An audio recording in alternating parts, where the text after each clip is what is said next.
Hello everyone guys, स्वागत है आपका हमारे YouTube channel new Indian era पर। तो गाइस, जैसा कि आप सब लोगों ने इसके पहले वाले वीडियो में कमेंट किया कि हमें अगले चैप्टर का भी वन शॉट वीडियो लेक्चर चाहिए। वन शॉट वीडियो लेक्चर का मतलब होता है कि एक ही वीडियो के लेक्चर में कंप्लीट पूरा का पूरा चैप्टर आपको समझा के अच्छे से एकदम बेसिक कॉन्सेप्ट के साथ सब कुछ अच्छे से एक ही वीडियो में कंप्लीट चैप्टर को बता देना, ये कहलाता है वन शॉट वीडियो लेक्चर। ठीक है, तो गाइस जैसा कि आप सब जानते हो कि इसके पहले वाले वीडियो को आप सब ने शेयर बिल्कुल भी नहीं किया है, तो प्लीज़ इस वीडियो को शेयर कर दो जिससे कि मुझे भी वीडियो बनाने में अच्छा लगे। ठीक है, तो प्लीज़ एंड प्लीज़ सबसे पहले देखने से पहले इस वीडियो को सभी को शेयर कर दो, अपने फ्रेंड्स को हर जगह आप इसे भेज दो, बता दो, जिससे कि मुझे भी एक अंदर से कॉन्फिडेंस बनेगा और ज़्यादा लोग देखेंगे तो मैं ज़्यादा वीडियोज़ क्रिएट करूँगा आप सब लोगों के लिए ऐसे ही फ्री में बेस्ट। ठीक है, तो आज हम देखने वाले हैं सेकंड चैप्टर का। पहले चैप्टर का मैंने ऑलरेडी बना दिया है, अगर आपको नहीं दिख रहा है तो ऊपर आपको आई बटन आ रही होगी, वहाँ पे क्लिक करके आप उस वीडियो को देख सकते हो। ठीक है, सो सेकंड है हमारा यहाँ पे chapter periodic classification of element. इसकी वीडियोज़ भी मैं ऑलरेडी पहले बना चुका हूँ, नॉर्मल वीडियो लेक्चर्स, बट ये वन शॉट वीडियो लेक्चर्स एकदम बेस्ट होने वाला है, आप लोग को सब कुछ समझ में आएगा और एक ही वीडियो में हम सब रिवाइज भी कर लेंगे। तो गाइज़ ये है video class 10th SSC board के लिए और आप देख रहे हो न्यू इंडियन एरा। गाइज़ अगर आप चाहो तो मुझे इंस्टाग्राम में इस ID पे फॉलो कर सकते हो। ठीक है, और हम चलिए शुरू करते हैं आज के इस लेक्चर को। तो second periodic classification of element. Guys please इस वीडियो को आप शेयर जरूर कर देना। ठीक है, चलिए अभी हम आगे निकलते हैं। तो गाइस जैसा कि हम सब जानते हैं ये चैप्टर का नाम है पीरियोडिक क्लासिफिकेशन ऑफ एलिमेंट। तो एग्जैक्टली जो हमारा एलिमेंट है ये एग्जैक्टली कहाँ और कैसे होते हैं। ठीक है, तो आप सबको मैं बता दूं कि अब बस आपको ध्यान से सुनना है, ईयरफोन लगा लो और कंसंट्रेशन के साथ सुनोगे ना, पूरा चैप्टर एकदम दिमाग में बैठ जाएगा, कसम से कहता हूँ। और अगर इधर उधर दिमाग रखोगे ना तो फिर कुछ नहीं समझेगा, फिर मत कहना कि नहीं समझ रहा है। ठीक है, चलो तो गाइस जो एलिमेंट होता है वो कैसे और कहाँ होता है। तो इस दुनिया में जो भी चीज़ें हैं वो सब एलिमेंट से ही बनती हैं, चाहे वो कोई भी चीज़ हो, चाहे वो भले प्लास्टिक ही भले क्यों ना हो, चाहे तुम्हारी स्किन भले क्यों ना हो, चाहे तुम्हारी हड्डी क्यों ना हो, तुम्हारे कपड़े क्यों ना हो, जिस मोबाइल पे तुम देख रहे हो वो मोबाइल फ़ोन क्यों ना हो, चाहे कुछ भी इस दुनिया में है, कुछ भी, ईच एंड एवरीथिंग, वो सब कुछ एलिमेंट से बना है। चाहे वो सोना चांदी, चाहे वो आयरन हो, चाहे वो जिंक हो, पानी हो, खाना हो, सब कुछ, ईच एंड एवरीथिंग सब एलिमेंट से बनता है। एलिमेंट्स ही हैं, अलग अलग टाइप के एलिमेंट होते हैं, तो एलिमेंटों से ही ये सब कुछ बनता है। तो दुनिया में टोटल नंबर ऑफ अभी तक कितने एलिमेंट मिले हैं? आज से 200 साल पहले अगर तुम ये क्वेश्चन पूछने तक कि अब तक हमारे पास कितने एलिमेंट मिले हैं, अगर तुम पूछते, तुमको ज़्यादा नंबर नहीं मिलता, अधिक से अधिक बोलते 60 70 80 एलिमेंट मिले हैं। बट आज के ज़माने में एज ऑफ नाउ 2020 या 2021 यहाँ पे 118 एलिमेंट हमको मिल चुके हैं। और इन 118 एलिमेंट में से कुछ मेटल हैं, तो कुछ नॉन मेटल हैं, तो कुछ मेटलॉइड हैं, ऐसे होते हैं। अब कुछ मेटल है जो हार्ड होते हैं, आपको पता ही है कि मेटल कैसे होते हैं, हार्ड होते हैं, एकदम चमकते हैं मेटल, है ना। ये आयरन है, ये हमारा फिर गोल्ड है, सिल्वर है, कॉपर है, ये सब मेटल कहलाता है। ऐसे ही नॉन मेटल है, जैसे क्लोरीन गैस हो गई, है ना, ये सब नॉन मेटल कहलाते हैं। और मेटलॉइड भी ऐसे ही है। तो 118 एलिमेंट दुनिया में पाए जाते हैं। अब मैं आपको एलिमेंट के बारे में सबसे एक इंटरेस्टिंग फैक्ट बता दूं जो कि बहुत ज़्यादा इंपॉर्टेंट है। देखो भाई, जो एलिमेंट होता है ना, जो एलिमेंट होता है, एलिमेंट, अब ध्यान से सुनोगे तो सब कुछ जानोगे, और ध्यान से सुनोगे नहीं तो फिर कैसे तुमको आएगा कुछ भी। ठीक है, तो जो एलिमेंट होता है ना, एलिमेंट की दो ही प्रॉपर्टियाँ यहाँ पे इंपॉर्टेंट है। एक तो है इसकी एटॉमिक मास वाली प्रॉपर्टी। कौन सी प्रॉपर्टी? एटॉमिक मास वाली। और एक है इसके पास एटॉमिक नंबर वाली प्रॉपर्टी। एलिमेंट के पास दो प्रॉपर्टियां हैं, एक है एटॉमिक मास और एटॉमिक नंबर। अब आपको पता है क्या कि दुनिया में जो भी एलिमेंट है ना, तो उसके अंदर एक न्यूक्लियस होता है, ऐसे, ठीक है, न्यूक्लियस होता है जो पॉजिटिव रहता है, और उसके अगल बगल ऐसे यहाँ पे इलेक्ट्रॉन घूमते हैं ऑर्बिट्स में, ऐसे होता है। ये सब आप जानते हो, ये सब बताने की जरूरत नहीं है। यहाँ पे ऐसे ऐसे हमारे यहाँ पे इलेक्ट्रॉन्स ऐसे घूमते हैं। तो जो न्यूक्लियस है वहाँ पे प्रोटॉन और न्यूट्रॉन हुआ करता है। ठीक है, और ये बाहर हमारे इलेक्ट्रॉन घूमते हैं जो कि निगेटिव चार्ज होते हैं, ये इलेक्ट्रॉन निगेटिव चार्ज होते हैं। अब मैं आपको एक बात बता दूं, इंटरेस्टिंग बातें हैं कि जितने नंबर ऑफ इलेक्ट्रॉन होंगे, जितने नंबर ऑफ इलेक्ट्रॉन होंगे ना, उतने ही नंबर ऑफ प्रोटॉन भी रहता है, उतने ही नंबर ऑफ प्रोटॉन। जो न्यूक्लियस में P बैठा है ना, P मतलब प्रोटॉन, तो बाहर जितने इलेक्ट्रॉन घूमेंगे ना, मान लो अगर 4 इलेक्ट्रॉन घूमते हैं तो अंदर प्रोटॉन भी उतना ही होता है। लेकिन जो न्यूट्रॉन है ना, न्यूट्रॉन का नंबर कुछ फिक्स नहीं होता ज़िंदगी में कभी भी, ये कितना भी रह सकता है भाई, ये हमें भी नहीं पता कितना होगा किधर भी। सभी एलिमेंट में अपना अपना डिफरेंट रहता है, उसको याद करने की कोई ज़रूरत नहीं होती, बस इतना ध्यान रखो। तो अब मैं आपको बता दूं कि फिर ये एटॉमिक मास क्या होता है। तो एटॉमिक मास यहाँ पे ध्यान दो, ये टोटल प्रोटॉन जो है ना न्यूक्लियस में और न्यूट्रॉन है ना, इन दोनों को ऐड करने के बाद हमारा एटॉमिक मास बनता है। क्या बनता है? हमारा एटॉमिक मास बनता है। यही हमारा एटॉमिक मास, मतलब जितने प्रोटॉन और न्यूट्रॉन होंगे ना टोटल न्यूक्लियस में, आप ऐड कर दो और जो भी नंबर आएगा वही हमारा क्या कहलाएगा, यहाँ पे हमारा एटॉमिक मास कहलाएगा। अगर मैं सोडियम की बात करूँ तो सोडियम में जानते हो क्या होता है? सोडियम में 11 प्रोटॉन होते हैं और उसके अंदर 12 न्यूट्रॉन होते हैं, तो टोटल ऐड करके 23 हो गया। तो मतलब 23 उसका एटॉमिक मास है। हमारे सोडियम का एटॉमिक मास 23 होता है। समझा अच्छे से मैं क्या कह रहा हूँ? तो इस तरीके से आप लोग को ध्यान रखना है। तो ये न्यूट्रॉन भाई कितने भी रहते हैं आपको ये सब याद नहीं करना है, बस मैं बता रहा हूँ कि एटॉमिक मास कहलाता क्या है। अब आते हैं एटॉमिक नंबर की तरफ। तो एटॉमिक नंबर क्या होता है, अब जरा इसके बारे में थोड़ा सा यहाँ पे दिमाग लगा के समझते हैं, क्योंकि अगर समझोगे तो जानोगे, जानोगे तो पहचानोगे और पहचानोगे तो सब कुछ आएगा। तो एटॉमिक नंबर क्या होता है? तो एटॉमिक नंबर जो है ना, तो ये जो हमारे इलेक्ट्रॉन्स बाहर जितने हैं ये तो हमें पता चल गया कि उतने ही हमारे नंबर ऑफ प्रोटॉन भी होते हैं। तो अब जरा यहाँ पे एक बात समझो, किसी भी एटम के अंदर या किसी भी एलिमेंट, ये सब हमारे एलिमेंट का स्ट्रक्चर है, तो किसी भी एलिमेंट के स्ट्रक्चर के अंदर जो न्यूक्लियस बैठा है ना, न्यूक्लियस, उस न्यूक्लियस के अंदर कितने नंबर ऑफ प्रोटॉन हैं, कितने नंबर ऑफ प्रोटॉन है, वही हमारा एटॉमिक नंबर कहलाता है। अब ये तो फिक्स हो गया ना कि जितने प्रोटॉन होंगे उतने ही इलेक्ट्रॉन भी होंगे, और जितने प्रोटॉन उसका उतना एटॉमिक नंबर। फॉर एग्जाम्पल अगर सोडियम के अंदर 11 प्रोटॉन हैं तो इसका मतलब क्या है कि उसका एटॉमिक नंबर कितना होगा? 11 होगा। एटॉमिक नंबर कितना होगा उसका? 11 रहेगा। और उसके अंदर 11 इलेक्ट्रॉन भी होंगे, तो 11 प्रोटॉन भी 11 इलेक्ट्रॉन भी 11 उसके एटॉमिक नंबर भी। तो किसी भी एलिमेंट में बस आपको एक, और अगर जितना एटॉमिक नंबर उतना ही प्रोटॉन भी होगा, उतना ही इलेक्ट्रॉन भी होगा, क्योंकि जितना प्रोटॉन उतना एटॉमिक नंबर, और जितना एटॉमिक नंबर उतना उसके अंदर इलेक्ट्रॉन, या फिर जितने इलेक्ट्रॉन उतने एटॉमिक नंबर, या फिर उतने ही हमारे प्रोटॉन, या फिर जितना एटॉमिक नंबर उतने ही प्रोटॉन उतने ही इलेक्ट्रॉन। समझ गया ना? सब इक्वल होते हैं। तो यहाँ पे प्रोटॉन, न्यूट्रॉन और प्रोटॉन और इलेक्ट्रॉन और एटॉमिक नंबर इक्वल होते हैं, बट न्यूट्रॉन कभी इक्वल नहीं होता। ठीक है, तो इस बात को आपको समझ के रखना है। तो दुनिया में 118 एलिमेंट गाइस पाए गए। अब इन 118 एलिमेंट को हमें क्लासीफाई करना था। तो क्लासीफाई करना क्यों था? क्योंकि क्लासीफाई इसलिए करना था कि बहुत सारे एलिमेंट हमारे, कुछ मेटल हैं, कुछ नॉन मेटल हैं, कुछ मेटलॉइड थे। तो अब इनको पढ़ने में बहुत प्रॉब्लम होती थी। तो कैसे हम पहचानेंगे कि कौन कैसा है, किसकी प्रॉपर्टियाँ कैसी हैं? सबके अलग अलग अपने अपने कैरेक्टर होते हैं, अपने अपने प्रॉपर्टियाँ होती हैं। तो अभी इसीलिए ना हम लोगों ने क्या किया कि इनको क्लासीफाई करना अच्छा समझा, और क्लासीफाई करने के लिए हमने 2 ही चीज़ें चूज़ की, एक तो एटॉमिक मासेस और एक एटॉमिक नंबर। तो दुनिया में बहुत सारे साइंटिस्ट लोग आए, लाइक डोबेरनर है, न्यूलैंड है, फिर मेंडलीव है।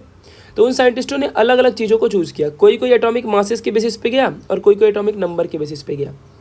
बट याद रहे, जितने लोग एटॉमिक मासेस के बेसिस पे क्लासीफाई किए ना एलिमेंट को, वो सब के सब फेल हो गए। और जिस बंदे ने एटॉमिक नंबर के बेसिस पे क्लासीफाई किया वो बंदा पास हो गया। और एटॉमिक नंबर क्या है आपको पता है ना? नंबर ऑफ इलेक्ट्रॉन या फिर number of proton present in the nucleus of the element. समझा? चलिए, तो अब आपको यहाँ पे वापस आ जाओ। ठीक है, अब यहाँ पे ध्यान देना। तो हम क्लासीफाई क्यों करते हैं? क्योंकि हमें ईजी पड़े फॉर द स्टडी। और क्लासीफाई करने के लिए 3 साइंटिस्ट आए। पहला है डोबेरनर, फिर दूसरा है न्यूलैंड, तीसरा है मेंडलीव। अभी इन तीनों साइंटिस्टों ने अपनी अपनी थियरियाँ दी। डोबेरनर कहते हैं ये कि इन्होंने अपना एक ट्राइड्स दिया। ये ट्राइड्स क्या होता है अभी बताऊंगा। और न्यूलैंड ने अपने लॉ ऑफ ऑक्टेव दिया, मेंडलीव ने पीरियोडिक टेबल दिया। अब देखते हैं ये 3 के तीनों भाई एक ही गलती कर बैठे। एटॉमिक मासेस के बेसिस पे इन्होंने सभी एलिमेंट को क्लासीफाई कर दिया, है ना? गलती कर बैठे साइंटिस्ट गलती कर बैठे। ठीक है, तो इस तरीके से समझ के रखना है। तो एटॉमिक मासेस के बेसिस पे इन्होंने सभी को क्लासीफाई किया एलिमेंट को। तो अब जरा ध्यान देना अच्छे से, आते हैं डोबेरनर की तरफ। इन्होंने क्या क्रिएट किया था? ट्रेड्स क्रिएट किया था। अब ये ट्रायड्स क्या होता है इसको थोड़ा समझते हैं। मेंडलीव ने बहुत ही जादुई तरीके से एक बातें कही जो कि सरासर झूठ और यहाँ पे फेल हो गई इनकी बातें। तो वो बातें क्या थी जरा थोड़ा समझते हैं अच्छे से यहाँ पे कि वो बातें क्या थी। हमारे मेंडलीव बाबा कहते हैं, डोबेरनर बाबा कहते हैं कि अब एटॉमिक मास तो आपको पता है ना कि एटॉमिक मास क्या होता है। एटॉमिक मास मतलब number of proton and neutron. तो एटॉमिक मास है सबका वेरी करता है, किसी का एटॉमिक मास कभी सेम नहीं होता। एटॉमिक मास सेम होता भी है तो वो डिफरेंट अजीब तरीके से रहता है, उसको आपको याद नहीं करना होता, डोंट वरी। तो हमारे ये कहते हैं कि हम डब्बे बनाएंगे, यानी ट्रेड्स। ये डब्बों को ये ट्रेड्स कहते हैं। ऐसे डब्बे बनाया इन्होंने क्लासीफाई करने के लिए, डब्बों को ये ट्रेड्स कहते हैं। और ये कहते हैं कि इस एक डब्बे के अंदर वही एलिमेंट आएगा मतलब कोई भी 3 एलिमेंट हम डाल सकते हैं, A B C मान लो 3 एलिमेंट हम डाल सकते हैं। लेकिन डालने की एक क्राइटेरिया होगी कि अगर पहले वाले का एटॉमिक मास और दूसरे वाले के एटॉमिक मास का एवरेज निकालेंगे। अगर मान लो इसका समथिंग x है और इसका y है, तो इन दोनों का एवरेज निकालने के लिए प्लस करके डिवाइड 2 कर दो, और इसका आंसर जो आएगा वो b के इक्वल होना चाहिए। तो ये तीनों सेट को हम रख सकते हैं पहले वाले में। मतलब कि अगर मान लो पहले मतलब 3-3 का ग्रुप बनाओ और वही 3 एलिमेंट को चूज़ करो जिनके अंदर ये वाली सिचुएशन सेटिस्फाई होती हो। फॉर एग्जाम्पल कहने का मतलब है कि ऐसे 3 एलिमेंट को चूज़ करो और उनको लाइन से रखो, पहला दूसरा तीसरा करके, कि जब पहले और तीसरे वाले का एवरेज निकालो तो बीच वाले के इक्वल आए एटॉमिक मास। तो जैसे कि फॉर एग्जाम्पल के लिए आप यहाँ पे देख सकते हो, फॉर एग्जाम्पल के लिए जैसे कि अगर तुमने लिथियम पहले ले लिया, सोडियम को बीच में रखा और पोटेशियम को लास्ट में रखा, तो यहाँ पे हमारे जो लिथियम का एटॉमिक मास होता है वो 6.9 है, और जो हमारा पोटेशियम है उसका होता है 39.1 होता है। तो 6.9 और 39.1 को डिवाइड बाई 2 करोगे, एवरेज निकालोगे तो 23.0 आता है, करके चाहे देख लो। तो जब यहाँ पे 23.0 आएगा तो वही हमारे सोडियम का एटॉमिक मास है। तो मतलब हम इन तीनों को, लिथियम को, सोडियम को और पोटेशियम को एक डब्बे में रख सकते हैं, यानी एक ट्रायड बना सकते हैं। समझा मैंने क्या बोला? इनका एक ट्रायड बन सकता है। तो ऐसे ही डोबेरेनर ने बहुत सारे ट्रायड बनाए और उन्होंने कोशिश की कि हम इसी ट्रायड्स के बेसिस पे सारे एलिमेंट को हम लोग क्लासीफाई करेंगे। बट भाई ऐसे जादू हर बार थोड़ी चलता है कि 3-3 का ग्रुप लाओ, पहले दूसरे को ऐड करके एवरेज निकालो और बीच वाले के इक्वल हो। हमेशा ऐसे नहीं होता ना, तो फिर ये बाबा हमारे फेल हो गए। बहुत सारे एलिमेंट को क्लासीफाई नहीं कर पाए, सिर्फ 13-14 ट्रेड से ये बना पाए और उसके बाद ये फेल हो जाते हैं। तो जब ये फेल होते हैं तो न्यूलैंड बाबा खुशियाँ मनाने लगे और ये बैंड बाजा बजाने लगे, ये साउंड बजाने लगे। अब देखते हैं इनके भी साउंड में कितनी दम है। तो इन्होंने न्यूलैंड लॉ ऑफ ऑक्टेव, ये इंग्लैंड के थे, न्यूलैंड हमारे इंग्लैंड से हैं, और इन्होंने भी एटॉमिक मासेस के बेसिस पे ही सारे एलिमेंट को क्लासीफाई किया। अब देखो ये साउंड बजाएंगे ठीक है। तो इन्होंने क्या किया है, इन्होंने सारे एलिमेंट्स में जो हमारे सॉन्ग की नोट्स होती है, नोट्स सारे गामा पाधा निशा, ठीक है, देखो सारे गामा पाधा निशा, ठीक है, ऐसा नी, ऐसे। तो टोटल कितने होते हैं हमारे यहाँ पे, सारे गामा पाधा नी, यानी 7 और फिर से रिटर्न आने का सा। देखो मैं बोलता हूँ सारे गामा पाधा नी एंड देन अगेन सा। समझा अच्छे से? वापस यहाँ पे आने का एक बार। तो 8 होता है ना, 1 2 3 4 5 6 7 और एक बार और आएगा तो 8वां, ठीक है। तो ऐसे 8वां नंबर। तो इसी बेसिस पे इन्होंने क्या किया, क्लासीफाई किया हमारे सारे एलिमेंट को। अब इन्होंने क्या कहा कि हम पहले म्यूजिकल नोट्स बनाएंगे ऐसे सारे गामा, और ये भी atomic masses, increasing number of atomic masses के ऊपर ये भी गए थे। तो इन्होंने ऐसे म्यूजिकल नोट्स को डब्बा बना लिया और इसके अंदर एलिमेंट्स को रखना शुरू कर दिया। तो इन्होंने क्या किया, सबसे पहले हाइड्रोजन रखा, क्योंकि हाइड्रोजन का एटॉमिक नंबर सबसे कम है, और इंक्रीजिंग ऑर्डर में इन्होंने सारे एटॉमिक मासेस को रखा था। तो atomic masses of the hydrogen is less, सबसे कम होता है, 1 होता है इसका एटॉमिक मास। तो इन्होंने सबसे पहले इसको रख दिया, फिर उसके बाद लिथियम का ज़्यादा है तो लिथियम को रख दिया, फिर बेरिलियम को उससे ज़्यादा तो उसको रख दिया। मतलब इंक्रीजिंग ऑर्डर में, एटॉमिक मासेस के इंक्रीजिंग ऑर्डर में क्या किया इन्होंने, एटॉमिक मासेस के इंक्रीजिंग ऑर्डर में, ठीक है, रख दिया। तो अब इन्होंने कहा क्या, इन्होंने कहा भाई कि जो न्यूलैंड्स का ऑक्टेव का रूल है, ऑक्टेव मतलब होता है 8, ऑक्टेव मतलब 8 होता है। तो जिनका ऑक्टेव का रूल है वो क्या कहता है कि अगर पहले नंबर का एलिमेंट काउंट जहाँ से करना शुरू करोगे वहाँ से काउंट करते करते करते करते और जब 8वें नंबर में आओगे तो उन दोनों की प्रॉपर्टियाँ सेम होंगी। जैसे कि हाइड्रोजन है, तुमने एक म्यूजिकल नोट्स बना लिया अच्छे से, और उस नोट्स में तुम सारे एलिमेंट को इंक्रीजिंग ऑर्डर में रख दो एटॉमिक मासेस के, एंड देन चेक करना शुरू करो। जैसे कि पहला वाला है, अब 8वां नंबर इसका कौन सा होगा, तो 1 2 3 ऐसे गिनो, देखो 1 2 3 4 5th 6th 7th और 8वां इधर है। तो ये पहला और 8वां यानी हाइड्रोजन और ये हमारा जो फ्लोरीन है, इन दोनों की प्रॉपर्टियाँ सेम होंगी, और सच में सेम है, ये सेम है। फिर ऐसे अगर तुम लिथियम से काउंट करो तो 1 2 3 4 5 6 7 8, यानी कि लिथियम और हमारा यहाँ पे जो सोडियम है, तो लिथियम और सोडियम की प्रॉपर्टी हमारी सेम होंगी। ऐसे आप एल्यूमिनियम से काउंट करो तो 1 2 3 4 5 6 7 8, यानी कि एल्यूमिनियम और जो क्रोमियम है इनकी प्रॉपर्टी हमारी सेम होंगी। ऐसा हमारे न्यूलैंड का कहना था। यानी कि first element and 8th element जो उसके नंबर पे आएगा उनके एलिमेंट उनकी प्रॉपर्टियाँ सेम होती हैं, ऐसा हमारे न्यूलैंड ने कहा। और इसी तरीके से वो सारे एलिमेंट को क्लासीफाई करना शुरू कर दिए। बट भाई इनका ये गाना बजाना भी बहुत टाइम तक नहीं चला, इनका ये ढोल ताशा बहुत टाइम तक नहीं चला। जब हमारे कोबाल्ट और निकल जैसे एलिमेंट आए, तो अब आप ही बताओ, कोबाल्ट और निकल ऐसे एलिमेंट है जिनके दोनों के एटॉमिक मासेस सेम होते हैं, कोबाल्ट का भी और निकल का दोनों का एटॉमिक मास सेम होता है। तो जैसे कि हाइड्रोजन को पहले नंबर में सिर्फ देखो एक ही रखा है। अब अगर मान लो कोई और दुनिया में भविष्य में हाइड्रोजन जैसा कोई और एक एलिमेंट आ जाए, हमें अभी तक मिला, हमारा धरती कितनी बड़ी है और इस अर्थ में अब तक अगर बहुत सारे एलिमेंट पाए गए हैं, और कल को अगर हाइड्रोजन जैसा एक और एलिमेंट मिल जाए जिसका एटॉमिक मासेस एकदम हाइड्रोजन जैसा हो, तो फिर क्या करोगे? तो फिर हाइड्रोजन को वहीं रखना पड़ेगा ना बगल में, तो फिर से हम फेल हो जाएंगे, भविष्य में हमारा पीरियोडिक टेबल फेल हो जाएगा। तो वैसे ही कोबाल्ट और निकल सेम है, इनके एटॉमिक मास सेम होते हैं, तो इनको एक ही जगह में देखो रख दिया, तो यहाँ से फिर हमारे न्यूलैंड भी फेल होने लग गए, क्योंकि फिर कोबाल्ट और निकल की जो प्रॉपर्टी है, अब देखो अगर मान लो कोबाल्ट क्लोरीन से मैच खाता है बट निकल तो क्लोरीन से मैच नहीं खाएगा ना। अब देखो 8वें नंबर में क्लोरीन से अगर 8वें नंबर में गिनूंगा मैं तो कोबाल्ट और निकल आता है, तो क्लोरीन और कोबाल्ट मान लो चलो फॉर एग्जांपल के लिए मैच खा भी गए, बट सोडियम तो नहीं खाएगा ना, सॉरी ये निकल तो नहीं खाएगा ना, और निकल तो भी 8वें नंबर में आ रहा है और कोबाल्ट भी 8वें नंबर में आ रहा है, तो फिर तुम कैसे कहोगे कि कौन सा मैच खाता है?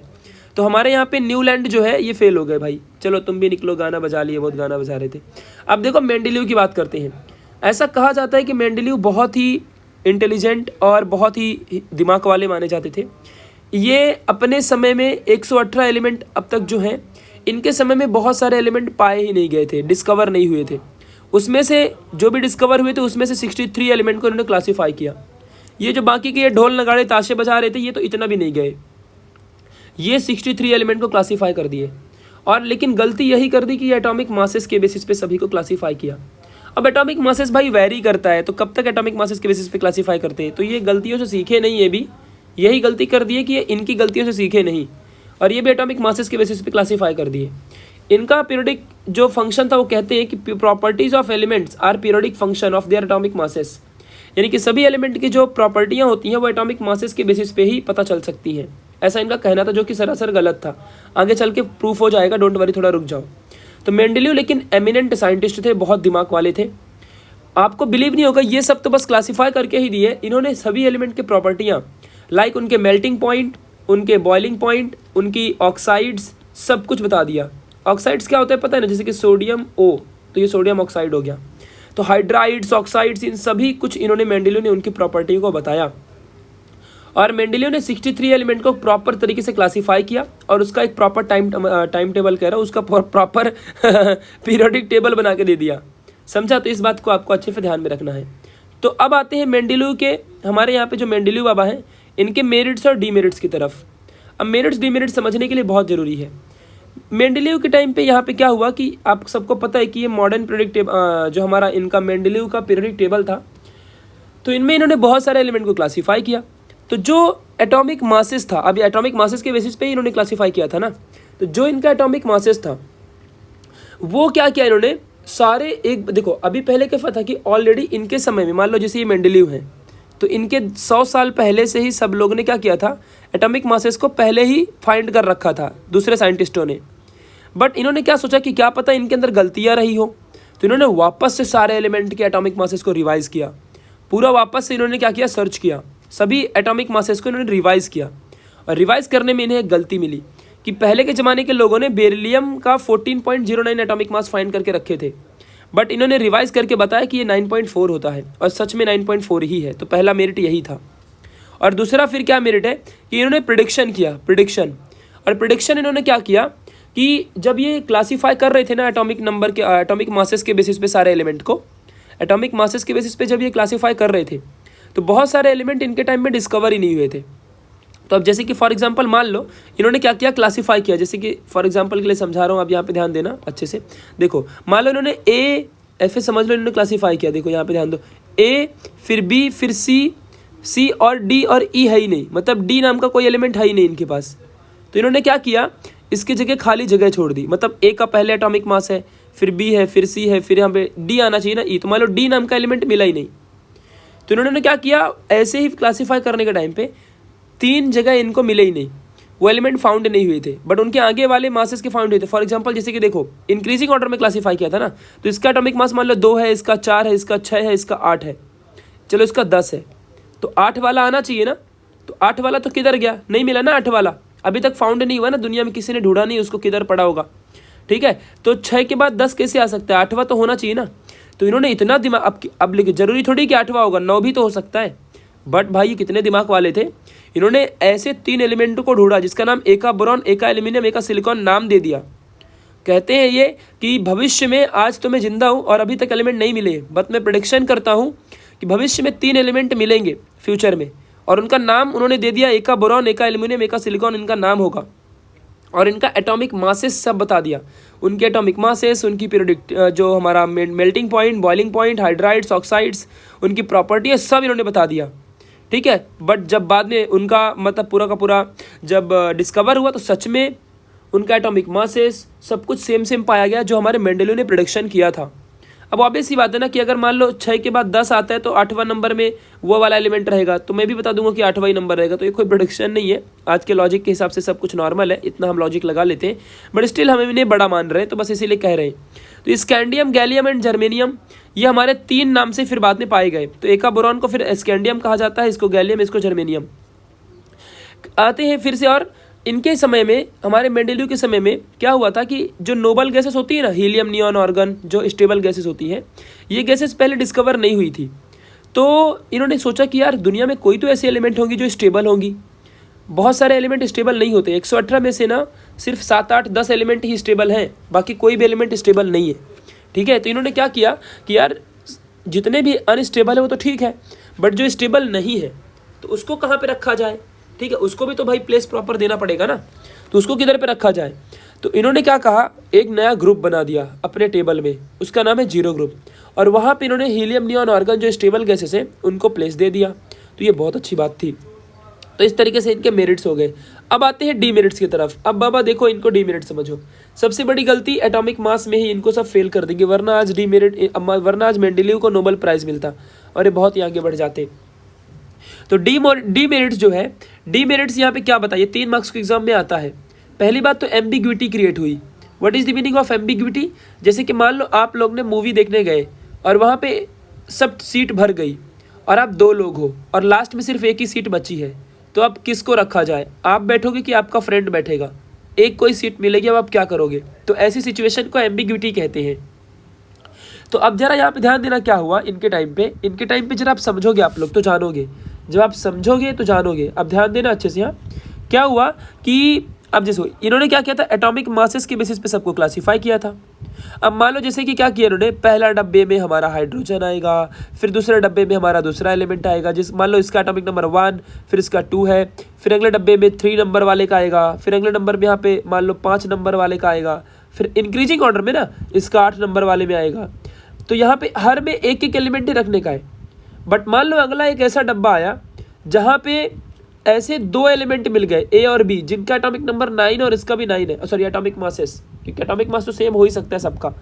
तो एटॉमिक मासेस यहाँ पे 2 आ गए, तो वो थे कोबाल्ट और निकल। ये 2 ऐसे हैं जिनका एटॉमिक मासेस सेम होता है, मे बी 9 नहीं है, बट जो भी होता है वो सेम होता है। तो अब बताओ आप एक ही डब्बे में उनको कैसे प्लेस दोगे, क्योंकि एक में तो एक ही रख सकते हो ना। तो यहाँ पे हमारे बेचारे मेंडेलियो भी फेल हो गए, क्योंकि ये भी उसको प्लेस नहीं कर पाए। समझा अच्छे से? तो ये हमारे यहाँ पे एम्बिग्विटी क्रिएट हो गई। आपको अब इसको समझ के रखना है। तो दिस इज द एम्बिग्विटी कि यहाँ पे कोबाल्ट और निकल को ये प्लेस नहीं कर पाए। ठीक है, कहाँ पे उसको रखेंगे सोचो। अब आपको किसी ने भी डीमेरिट्स इतना अच्छे से समझाया नहीं होगा, बट अब आपको समझ चुका है। आगे बढ़ते हैं। Next, not proper places for isotopes. अब भाई देखो, सबसे पहले आइसोटोप्स की बात करते हैं। आइसोटोप भी सेम इसी तरीके से है। देखो यहाँ पे आइसोटोप्स की बात करते हैं। सबसे पहले यहाँ पे तो मैंने आईओएस लिख दिया। आइसोटोप्स की बात करते हैं। What is isotopes? आइसोटोप्स वो एलिमेंट कहलाते हैं कि एलिमेंट का एटॉमिक नंबर सेम होता है बट एटॉमिक मासेस डिफरेंट रहता है। फॉर एग्जाम्पल जैसे कार्बन है, तो कार्बन के 2 आइसोटोप है, एक कार्बन का 12 वाला और एक कार्बन का 14 वाला। तो एक ऐसा कार्बन जिसका एटॉमिक मास हमारा 14 है और एक ऐसा कार्बन जिसका एटॉमिक मास हमारा 12 है, बट है तो दोनों कार्बन ही ना। तो अब आप बताओ जरा, मान लो कि एक डब्बा है जहां आपको कार्बन डालना है और आप एटॉमिक मासेस के बेसिस पे क्लासीफाई कर रहे हो। तो कार्बन के 2 आइसोटोप्स हैं, एक 12 वाला एक 14 वाला। तो आप इस डब्बे में कौन से कार्बन को डालोगे? एटॉमिक मास 12 वाले कार्बन को कि एटॉमिक मास 14 वाले कार्बन को? तो आपका यहाँ पे घंटा बज जाएगा, आपकी बैंड बज गई। आप कुछ किसको डालोगे भाई? आप यहाँ पे डालोगे ही नहीं। ठीक है, तो यहाँ पे C12 को डालोगे कि C14 को डालोगे? बताओ किसको डालोगे? तो वाट लग गई कि नहीं लग गई? ठीक है, तो आइसोटोप्स को हमारे मेंडेलियो क्लासीफाई नहीं कर पाते हैं। समझा? है तो कार्बन की एक ही जगह, बट C12 वाले को डालोगे कि C14 वाले को डालोगे। तो इसीलिए यहाँ पे हमारे यहाँ पे जो मेंडेलीव थे ये बाबा फेल हो गए, ठीक है। ये आइसोटोप्स को क्लासीफाई नहीं कर पाए और कोबाल्ट निकल में एम्बिग्यूटी क्रिएट हुई। और आगे बढ़ते हैं, rise of atomic masses is not uniform. तो जो इन्होंने हमारे बताया था, देखो अब यहाँ पे समझना इसको भी, हमारे मेंडेलीव ने क्या कहा था कि मान लो फॉर एग्जांपल देखो जैसे कि बताता हूँ, मान लो हाइड्रोजन है, इसका एटॉमिक मास 1 है, हीलियम है, इसका मान लो समथिंग जो भी मान लो, मेरे को याद नहीं अभी, मैं एटॉमिक मासेस याद नहीं करता, तो 2.3 मान लो है, ठीक है। फिर मान लो हीलियम नियॉन है, मान लो इसका मान लो 6 है, ऐसे मैं लिख रहा हूँ, रैंडम नंबर लिख रहा हूँ, मेरे को याद नहीं है, मैं पहले कह देता हूँ, एटॉमिक मास याद नहीं करना होता कभी भी, एटॉमिक नंबर याद करना होता है, ठीक है। ऐसे हो गया। तो अब आप बताओ जरा, अभी तक तो ऐसा ही है, आज भी अभी ऐसा ही है फिलहाल, हाइड्रोजन हीलियम नियॉन ऐसे 1 फिर 2.3 फिर 6 ऐसा है मान लो। कल को कोई एलिमेंट मान लो आया, तो अभी हमारे मेंडेलीव ने तो क्लासीफाई कर दिया कि हाइड्रोजन के बाद हीलियम देन नियॉन ऐसे आएगा। कल को कोई एलिमेंट आया जिसका एटॉमिक मास 4.3 रहा, क्योंकि एटॉमिक मासेस तो कांस्टेंट नहीं होते ना, किसी का मान लो 2.3 तो कल को 2.2 वाला भी डिस्कवर हो सकता है ना दुनिया में एलिमेंट। कोई ऐसा एलिमेंट आ जाए जिसका एटॉमिक मास 2.3 हो, तब उसको 2.2 हो तो क्या करोगे, उसको उसके पहले रखोगे ना फिर। तो मतलब कि यहाँ पे जो मेंडेलीव का पीरियोडिक टेबल है वो यहीं पे फेल हो गया, क्योंकि भविष्य में अगर कोई नया एलिमेंट आएगा तो क्या तो उसके लिए फिर से वापस से पूरे टेबल को उखाड़ोगे, इधर उधर फेंकोगे, फिर से इधर उधर सब तुमको इधर उधर करना पड़ेगा, तो गड़बड़ी हो गई ना ऐसे में तो फिर, ठीक है। फिर से इधर उधर तुम सब कुछ करोगे, तो यहीं पे तुम फंस गए। तो यही बताता है कि एटॉमिक मासेस की कोई कॉन्स्टेंसी नहीं होती, कल को कोई नया भी आ सकता है, ठीक है। तो इसलिए ना ये उसको भी क्लासीफाई नहीं कर पाए, मतलब कि इनका जो राइज एंड फॉल है ये यहाँ पे हमारा एटॉमिक मासेस का यूनिफॉर्म नहीं होता, यूनिफॉर्म मतलब कांस्टेंट नहीं होता, फिक्स नहीं होता, कल को कोई नया भी बीच में आ सकता है। आगे बढ़ते, not given a proper place for the hydrogen. तो हाइड्रोजन को उन्होंने प्रॉपर प्लेस नहीं दिया, यही है इनका डीमेरिट्स। तो आपने पढ़ लिया पूरा डीमेरिट्स। अब हम बढ़ते हैं अपने मॉडर्न पीरियोडिक टेबल को। अब तक तो ये तीनों साइंटिस्ट फेल हो गए, डोबेरानर, हमारे न्यूलैंड और मेंडेलीव, ये तीनों के तीनों फेल हो गए। अब आते हैं मॉडर्न पीरियोडिक टेबल की तरफ, जिसके बारे में हम अच्छे से समझेंगे। देखो, तो मॉडर्न पीरियोडिक टेबल को हेनरी मोसले ने हमारे प्रपोज किया था। अब हेनरी मोसले ने देखा भाई कि ये तीनों ने गलती एक ही की है, तो अब मैं वो गलती परफॉर्म नहीं करूँगा, ऐसा इन्होंने कहा। और ये सारे एलिमेंट को एटॉमिक नंबर के बेसिस पे क्लासीफाई कर दिया। और एटॉमिक नंबर मालूम मैंने क्या होता है? एटॉमिक नंबर हमारा नंबर ऑफ प्रोटॉन और या फिर number of electron present in the nucleus of the element. तो इन्होंने एटॉमिक नंबर के बेसिस पे गए। ये कहते हैं कि अगर हम एटॉमिक मास के बेसिस पे जाएंगे ना तो बार बार वही एम्बिग्विटी बनेगी। फिर क्या होगा कि एम्बिग्विटी बनने के बाद फिर बहुत सारी प्रॉब्लम आएंगी, लाइक प्लेस करने में आइसोटोप को हम नहीं रख पाएंगे, बहुत कुछ प्रॉब्लम होगी। इसलिए हम एटॉमिक मास पे जाते ही नहीं है। इन्होंने प्रॉपर स्टडी की, इस बंदे ने प्रॉपर पढ़ाई लिखाई करके स्टडी करके घुसा यहाँ पे इस वाले मामले में, ठीक है। तो इन्होंने प्रॉपर स्टडी की एंड देन इन्होंने क्या किया, एटॉमिक नंबर के बेसिस पे इन्होंने चूज किया। इन्होंने सोचा कि एटॉमिक नंबर में कोई प्रॉब्लम नहीं आती। अब फॉर एग्जाम्पल जैसे कि देखो कार्बन है तो कार्बन का C12 है और C14 है, तो ये C12 C14 तो हम तब देखेंगे ना जब हम एटॉमिक मासेस के बेसिस पे जाएंगे। अगर हम नंबर की बात करें तो कार्बन का एटॉमिक नंबर तो सिर्फ 6 होता है, तो हम उसके ऊपर जाएंगे, भले उसके कितने भी एटॉमिक उसके कितने भी तुम आइसोटोप होने दो, हमको क्या ही फर्क पड़ता है। आइसोटोप तो एटॉमिक मास से आता है और हम एटॉमिक मास को देख ही नहीं रहे, हम सिर्फ नंबर को देख रहे हैं। तो नंबर तो एक ही रहता है ना, एटॉमिक नंबर सबका एक होता है दुनिया में। याद रहे, एटॉमिक नंबर सबका यूनिक होता है, किसी का एटॉमिक नंबर सेम नहीं हो सकता, ठीक है। इस बात को तुमको समझ के रखना है। तो हेनरी मोसले ने सबका एटॉमिक नंबर के बेसिस पे सबको क्लासीफाई किया और उन्होंने एक थियरी दी कि properties of element are periodic in function of their atomic number, ठीक है। और मेंडेलीव ने कहा था एटॉमिक मासेस, जो कि गलत था, अब ये एटॉमिक नंबर होता है। तो हेनरी मोसले को नोबेल प्राइज मिला और 118 एलिमेंट को इन्होंने प्रॉपर तरीके से क्लासीफाई कर डाला एक झटके में, 2 दिन भी इनको नहीं लगा फिर क्लासीफाई करने में। तो ये हमारे हेनरी मोसले विन कर गए मैच को, ठीक है। अब हम देखते हैं, देखो यही है हमारा वो टेबल, यही हमारा वो टेबल है। तो इसको आपको अच्छे से समझ के रखना है। यही इनका यहाँ पे जो ये हमारा एटॉमिक ये आपको दिख रहा है जो पूरा का पूरा मॉडर्न पीरियोडिक टेबल, तो ये हमारा मॉडर्न पीरियोडिक टेबल है कम्प्लीटली, ठीक है। ये हमारा क्या है, ये हमारा कंप्लीट मॉडर्न पीरियोडिक टेबल है। अब ये मॉडर्न पीरियोडिक टेबल यही है हमारा जिसको हेनरी मोसले ने बनाया था। अब हम इसके स्ट्रक्चर के बारे में देखते हैं। आपके टेक्स्ट बुक में थियरी बहुत सारी लिखी हुई है, मैं आपको इसी में सब कुछ बता दूंगा। ये जो हमारा कंप्लीट मॉडर्न पीरियोडिक टेबल है ना, इसी में मैं सब कुछ आपको समझा दूंगा। अब ध्यान दो अच्छे से जरा। तो यहाँ पे इन्होंने क्या किया, यहाँ पे इन्होंने पहले 4 ब्लॉक बनाए। हम रिवाइज कर रहे हैं, भूलना मत, हम लोग क्या कर रहे हैं, रिवाइज कर रहे हैं, ठीक है। इन्होंने 4 ब्लॉक बनाए, S block, P block, D block और F ब्लॉक। इस तरीके से इन्होंने यहाँ पे 4 ब्लॉक्स बनाए। इन ब्लॉक्स में यहाँ पे इन्होंने क्या किया, इसके बाद इन्होंने 7 पीरियड बनाया, हॉरिजॉन्टल पीरियड। देखो पहला पीरियड ये हमारा इस तरीके से है, फिर हमारा दूसरा पीरियड है, ये तीसरा पीरियड है, ये चौथा पीरियड है, ये पाँचवा पीरियड है, ये छठवां है और ये सातवां पीरियड है। तो इस तरीके से हमारे यहाँ पे 7 पीरियड बन गए। समझा अच्छे से मैं क्या कह रहा हूँ? 7 पीरियड, इस बात को आपको यहाँ पे ध्यान देना है। 7 पीरियड यहाँ पे इन्होंने क्रिएट किया। उसके बाद 7 पीरियड के बाद यहाँ पे इन्होंने क्या किया, अब जरा यहाँ पे थोड़ा फोकस करो अच्छे से तुम लोग। 7 पीरियड्स के बाद इन्होंने 18 ग्रुप बनाए। देखो, ये पहला ग्रुप, ये दूसरा ग्रुप, ये तीसरा ग्रुप, चौथा, पाँचवा, छठा, सातवां, आठवां, नौवां, 10वां, 11वां, 12वां, 13वां, 14वां, 15वां, 16, 17, 18, इस तरीके से 18 ग्रुप इन्होंने बनाया। क्या बनाया इन्होंने? 18 ग्रुप इस तरीके से इन्होंने क्रिएट किया। यानी कि देखो, आप यहाँ पे समझो अच्छे से कि इस तरीके से ये पीरियड है और ऊपर से डाउन में ये हमारे यहाँ पे ग्रुप्स हैं। तो 18 ग्रुप बनाए, 18 ग्रुप बनाया इन्होंने और इन्होंने 7 पीरियड क्रिएट किया। इस बात को आपको अच्छे से समझ के रखना है, जो कि बहुत ज़्यादा इंपॉर्टेंट था आप सभी लोगों के लिए। ठीक है, इसको आपको अच्छे से यहाँ पे ध्यान देना है। चलिए अब हम आगे बढ़ते हैं, यहाँ पे आगे बढ़ते हैं। ठीक है, देखो यहाँ पे, तो अब देखो, मान लो पहला पीरियड हमारा यहाँ पे जिसमें हाइड्रोजन को हमने रखा, ये देखो 18वां ग्रुप इधर है। ठीक है, देखो 13 से लेकर के 18 तक ये हमारा 13 से लेके 18 तक पी ब्लॉक है। फिर 3 से लेके 12 तक डी ब्लॉक है। 1 से लेके 2 तक हमारा एस ब्लॉक है। और एफ ब्लॉक कहाँ आता है ये बताता हूँ आपको। यहाँ दिख रहा है 57 से लेके यहाँ पे 103 तक। थोड़ा क्लैरिटी, वीडियो की क्लैरिटी बढ़ा लो, 720 या फिर 360 पे देखो जाके, वीडियो के 3 डॉट में क्लिक करोगे तो क्लैरिटी बढ़ा सकते हो क्वालिटी वीडियो की।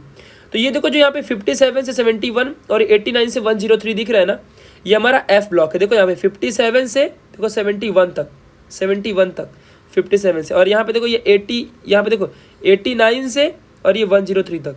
तो ये इतने जितने भी यहाँ पे कंप्लीट एलिमेंट है ना, यहाँ पे ये जो इतने हमारी सारी ये एलिमेंट है ना, यहाँ पे ये एलिमेंट ना सबको कहाँ रखा जाए, तो ये इतने में ही रखा है।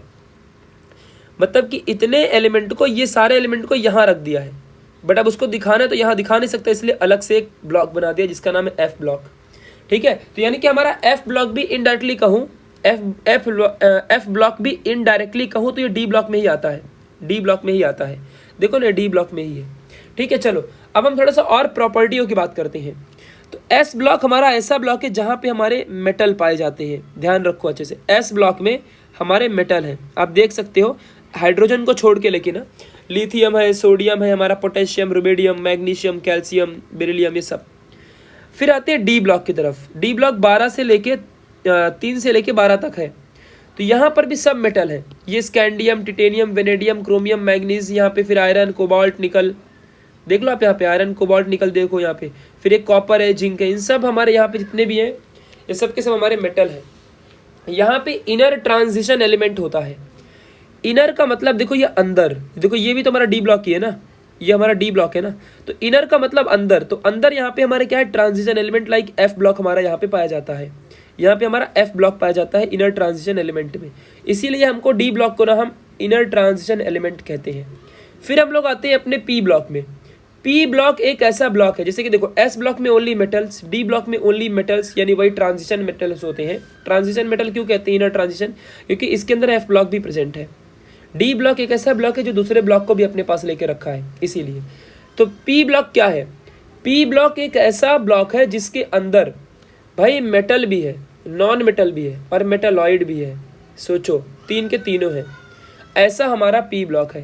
पी ब्लॉक में पहली बात तो यहाँ पे देखो अच्छे से, मेटल भी है, नॉन मेटल भी है और मेटालॉइड भी है, याद रखो अच्छे से। हाँ देखो, और जो 18वां ग्रुप है ना हमारे पी ब्लॉक के अंदर ही 18वां ग्रुप आता है। 18वां ग्रुप, इस 18वें ग्रुप में सारे स्टेबल एलिमेंट है, helium, neon, organ, krypton, xenon, radon, ये जो भी है।